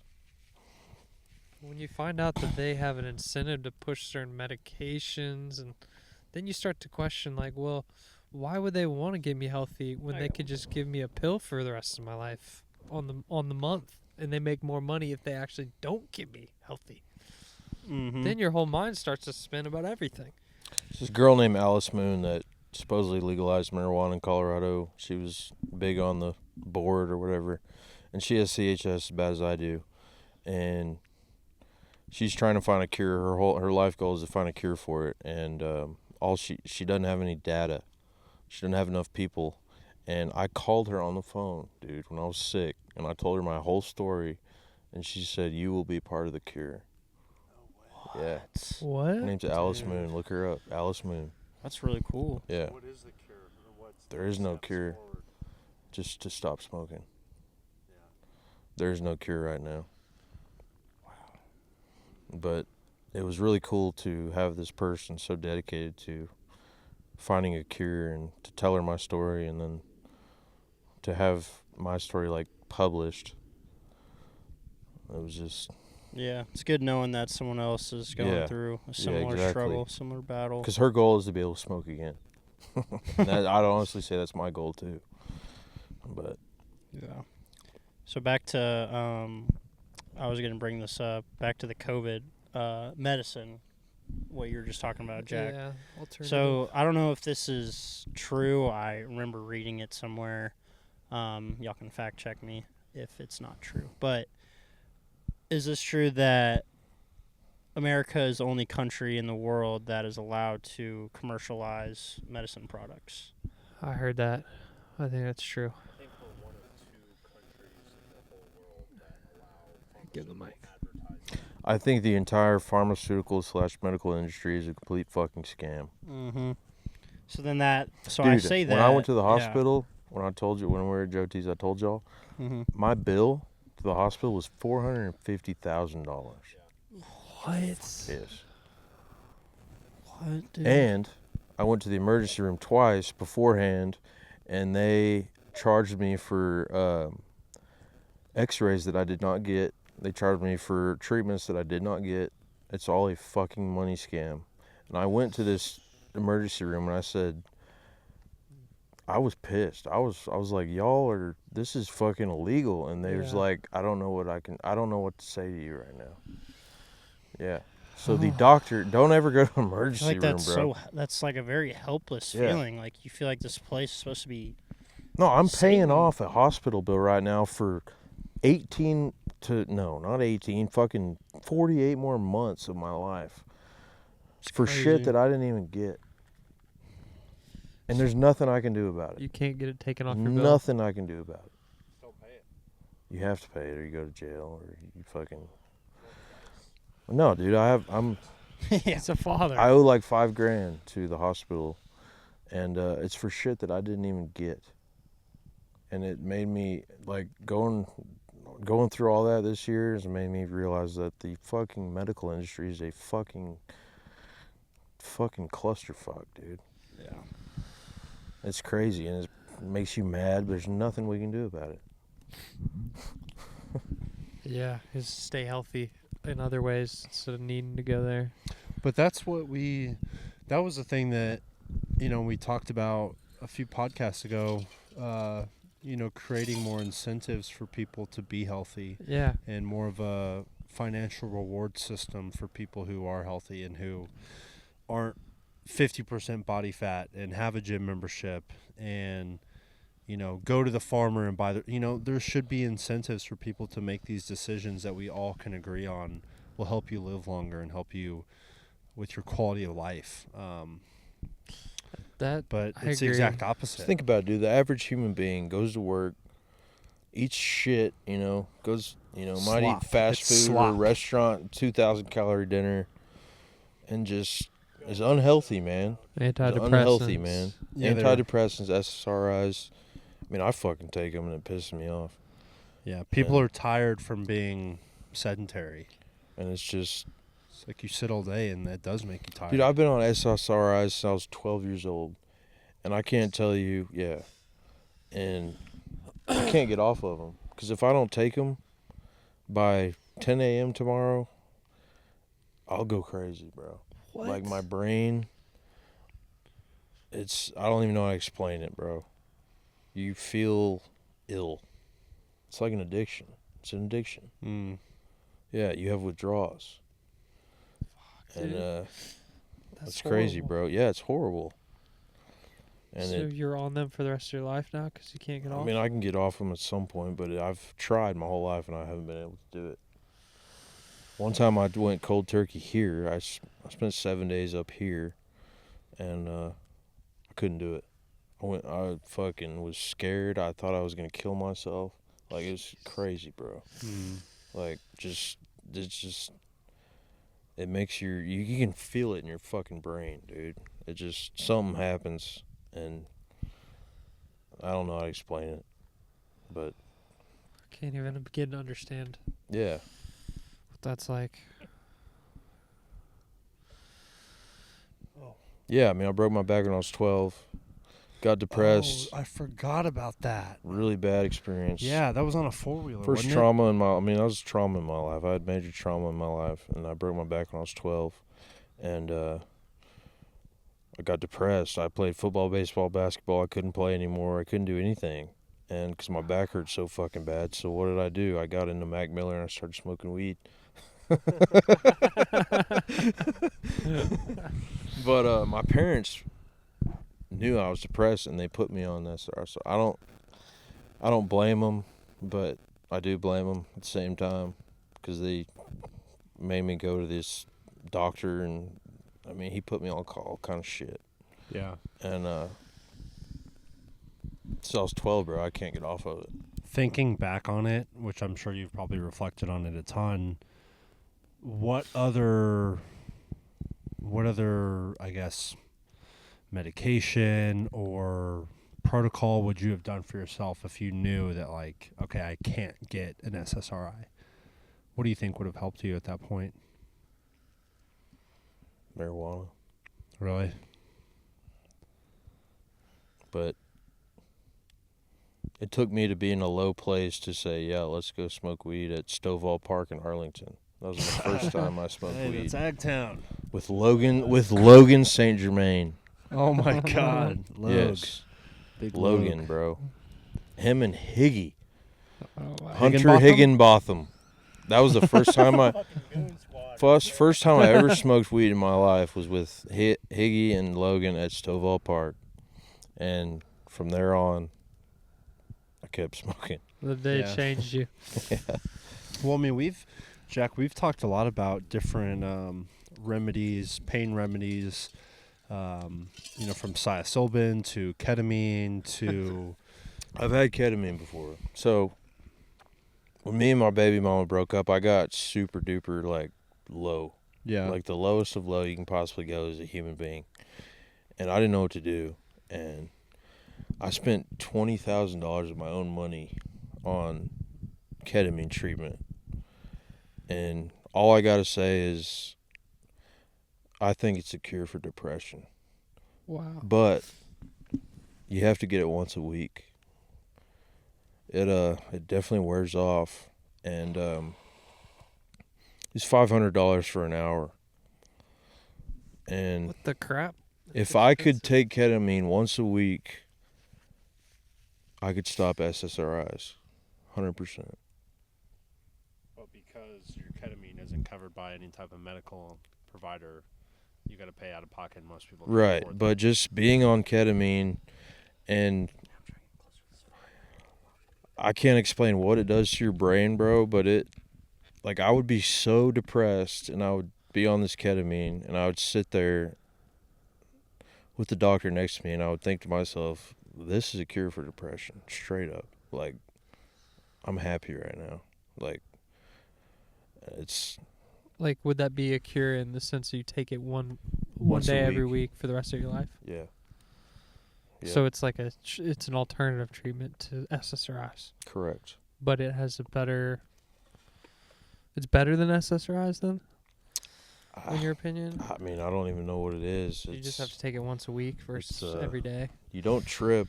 You kind of trip. I don't know how to explain it, bro, but I would cry because I knew it was working, Wow. and I just couldn't afford it. It's legal in Texas. You can go to a psychiatrist and say, I want ketamine treatment, and she will take you in a room and put you IV'd up, put you on ketamine. What they need to start doing is start psychedelic treatment. Like, Yep. I want to studies try again. DMT. I want to try ayahuasca. I want to try everything. So Sam, listen to the story. Ibogaine. Ibogaine. So I struggle with depression, bro. So I Fuck your struggle. story. I've struggled with Fuck me. depression my whole life, and I've always been looking for an answer. And I saw the answer with ketamine, and I've done acid. I've done shrooms. When I it's legal in Texas right now. Governor Abbott or whoever the fuck governor passed it, but I think Ibogaine has some. Yeah, I'm very interested in Ibogaine. That's all I gotta say. me too. What were you gonna say? Tell your story.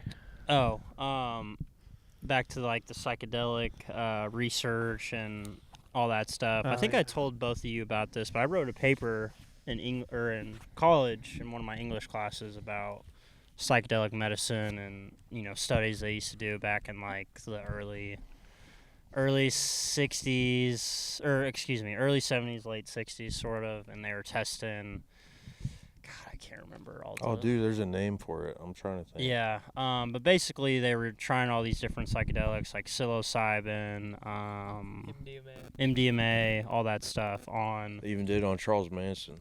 people who had PTSD. So it's specifically PTSD patients. And they did this study. They had the placebo group, obviously, and then the group that was taking, a certain amount of whatever it was, MDMA or psilocybin. And what they found out was the people that were on the psychedelic medicine, 82% of the time, they reported 0 PTSD symptoms after the treatment was complete. So it's like, you think about that. Is holistic the right word? Holistic treatment. Yeah, it's a holistic treatment. It's not really invasive in a way. It's natural. It's coming from the earth. It's a mushroom. It's non-addictive. It's not addicting. Allegedly. And if you can get it done in 6 treatments and you don't have to take fucking medicine, you don't have to go buy this medicine, like, why don't we start do that? Like, Yeah, and you look at all these ancient civilizations that yeah, would they all did it. sit That around the was their fire reason. and do peyote, and I mean, they were tapping into something that is natural and is a healer. healing device Healing. Yeah, that's a good point. But for the the answer brain. to Literally your for the question, Cal, is that there's no money. Right? And It all there's a huge think about industry to all make it money. goes back to is money. It always goes back to money. Sadly.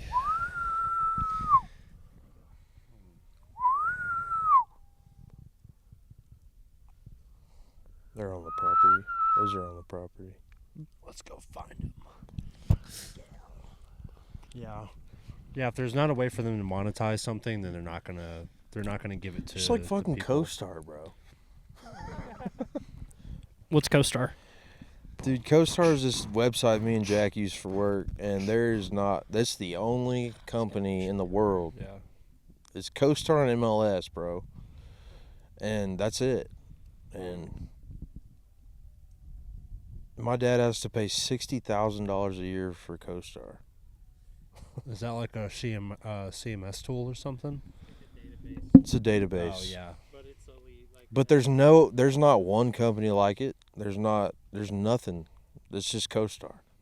It's like So McDonald's. they have like a monopoly. It's a monopoly. And it sucks. I mean, it's good at times, but it sucks. And I don't know where I'm going with that, but It's money and power. it's a monopoly. It's a money and power, and it's there. I mean, there's nothing. There's CoStar, CADA, and MLS. That's it. Yeah. Boom. Now, if they're trying to give me a little bit of that money and power, I'll shut up. Yeah. Oh, greedy son of a bitch. And CADA's nothing but appraisers putting in that shit on their own, Yeah. which is cool, but still. I don't know, man. There's a lot of things in this world that should be revealed to people like us that aren't, Secrets of the universe. and it makes me furious. Well, it's funny the way you phrase that is kind of the same way that the teaser trailer for Disclosure Day, when they find out that the one lady is kind of the messenger, Uh-huh. and the guy's like, it is not is like, you owe this to the 7 billion people on this planet. Like, this is their information. And any UFO, if you're in the topic and research it, Steven Spielberg knows something. Yeah. He knows something. I mean, Close Encounters of the Third Kind was in the 80s, and it was far beyond anything we've ever seen, and it's actually real. Not only Steven Spielberg, within the aerial phenomenon department, but Stanley Kubrick with the elitism and the Illuminati and sex trafficking, and everyone who was involved with the Eyes Wide Shut movie whenever he died. Huh? Sean Ryan podcast? Yeah. Yeah. He's all into the sex trafficking topic. Yeah. And Dan Crenshaw, have you heard that? Fuck Dan Crenshaw. Dude. Rhino. He's suing Sean Ryan right now. Yeah, he tried to. Yeah. And Sean Ryan sent him a message back saying, fuck you, pretty much. Trying to intimidate me with your boys on SEAL your Team boys 6. on SEAL Team 6, Dude. boys on 6. Fuck Yeah. that guy. Dan Crenshaw, I don't know if you know the Rhino, Republican in name only is like the acronym. No. It's a term used to describe people who associate themselves as Republicans or conservatives, but What's it called? Rhino, RINO, Republican in name only. So it's people who identify themselves on the right, but truly when it comes to politics and legislation, they're a lot more left-leaning, or, you know, they're just a lot more left-leaning. What do you think about the Charlie Kirk shooting? Dude, we've gotten into this a few different times. I think there was a second shooter. I don't know. I think it wasn't that guy. Cal think thinks it was he's got an staged. Sit exploiting down and device. say what you think. Yeah, I'm curious what y'all think on this. I think it was a lone shooter, honestly. I think it was a that lone kid. shooter. But at the end of the day, I don't really know. And it is interesting that Dan Bongino was stepping down, or did step down. Wow. He only completed, I think, 9 or 10 months. As I can't remember what his role He was couldn't exactly. handle it. He was too much of a. I think A he's an rebel. honest man who found himself a part of a broken system. And so, I don't know. Do I trust Kash Patel? No. Hell no. Did I want to trust Kash Patel? Fucking raghead. Yes. Was Jack a big Kash Patel supporter? 100%. Yeah, I agree. I wanted to support him. He said everything right before he was in office. So, but that's what they do. All of them are crooked. Even Trump is crooked. But dude, it's like I said, man. What do you Stuff think about should it? be revealed to us that is not being revealed. Mic drop. the mic. Mic drop. Just moving the big log.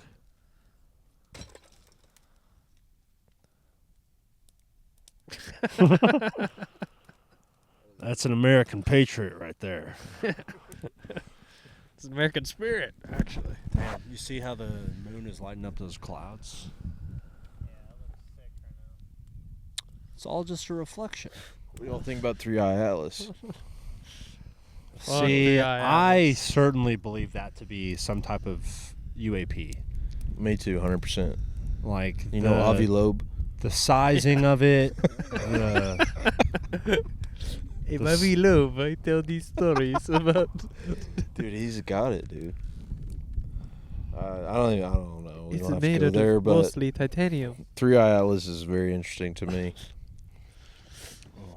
My colleagues don't think so. Dude, it's getting chilly out here, Sam. It is getting chilly.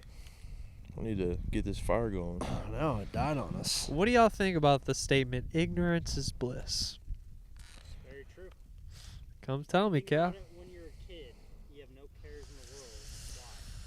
Why? You don't know shit. You don't know anything.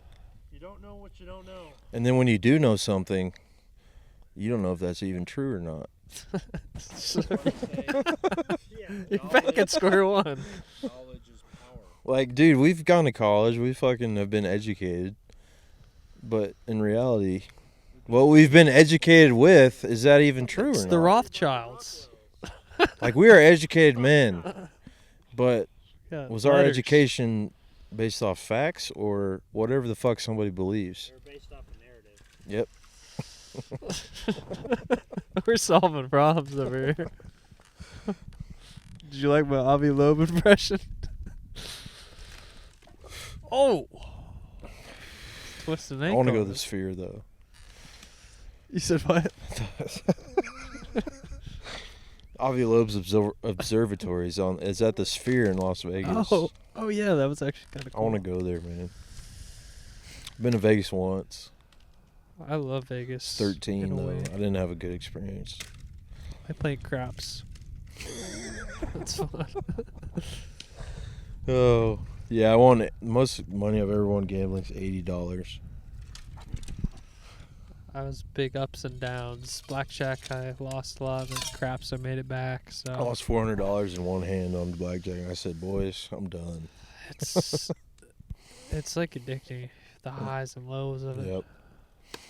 Supposedly Australia has a major gambling problem. 82% of the population is gambled this year. I heard that like today or some driving Yeah. up here I believe it. on Rogan. Fucking Rogan. Everything Rogan says is true. No, it's cool though. Like, No, yeah, I think Rogan is our generation's modern news. I agree 100%. Yeah. Rogan is Rogan, but he has people on there that are Credible. compromised. And credible, yeah. I think I've learned so much from Joe Rogan's podcast. Yeah. Watch out, Cal. Tucker Carlson too. I love that guy. Yeah, he's funny. Yeah. He's so weirdo. That's how he laughs, bro. 9/11 inside job.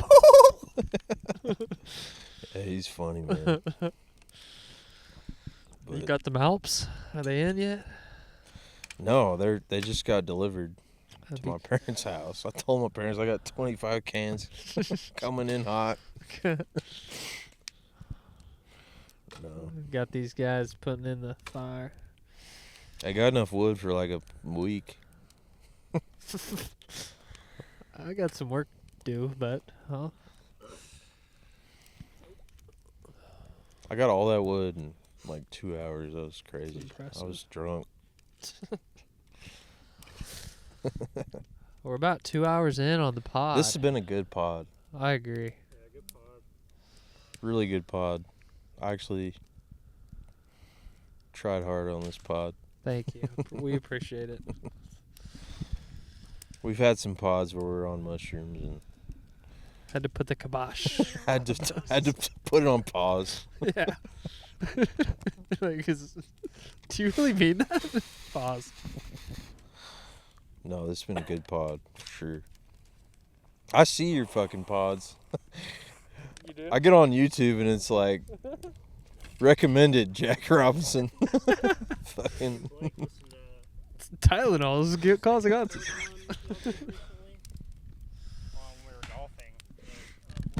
Come sit down, champ. I'm working. I'm stoking the fire. No one can hear you. no, this is a good pod. People are gonna watch this pod. I hope so. So we're out in the freaking nature. Damn, that thing is. It's a good fire, boys. It's good fire. I need a pair of those glasses. Ben's I need to wearing. go. I need to trunk that TV in there. Should we do the TV and then end the pod? Yeah. I'm gonna need some help with it though. Should we do the TV on the pod? Would that be a bad idea? Yeah, you probably don't. Probably a bad idea to be sitting right here, All right. breathing it in. But Appreciate you guys. Good episode. good episode. Nice. That was a good episode.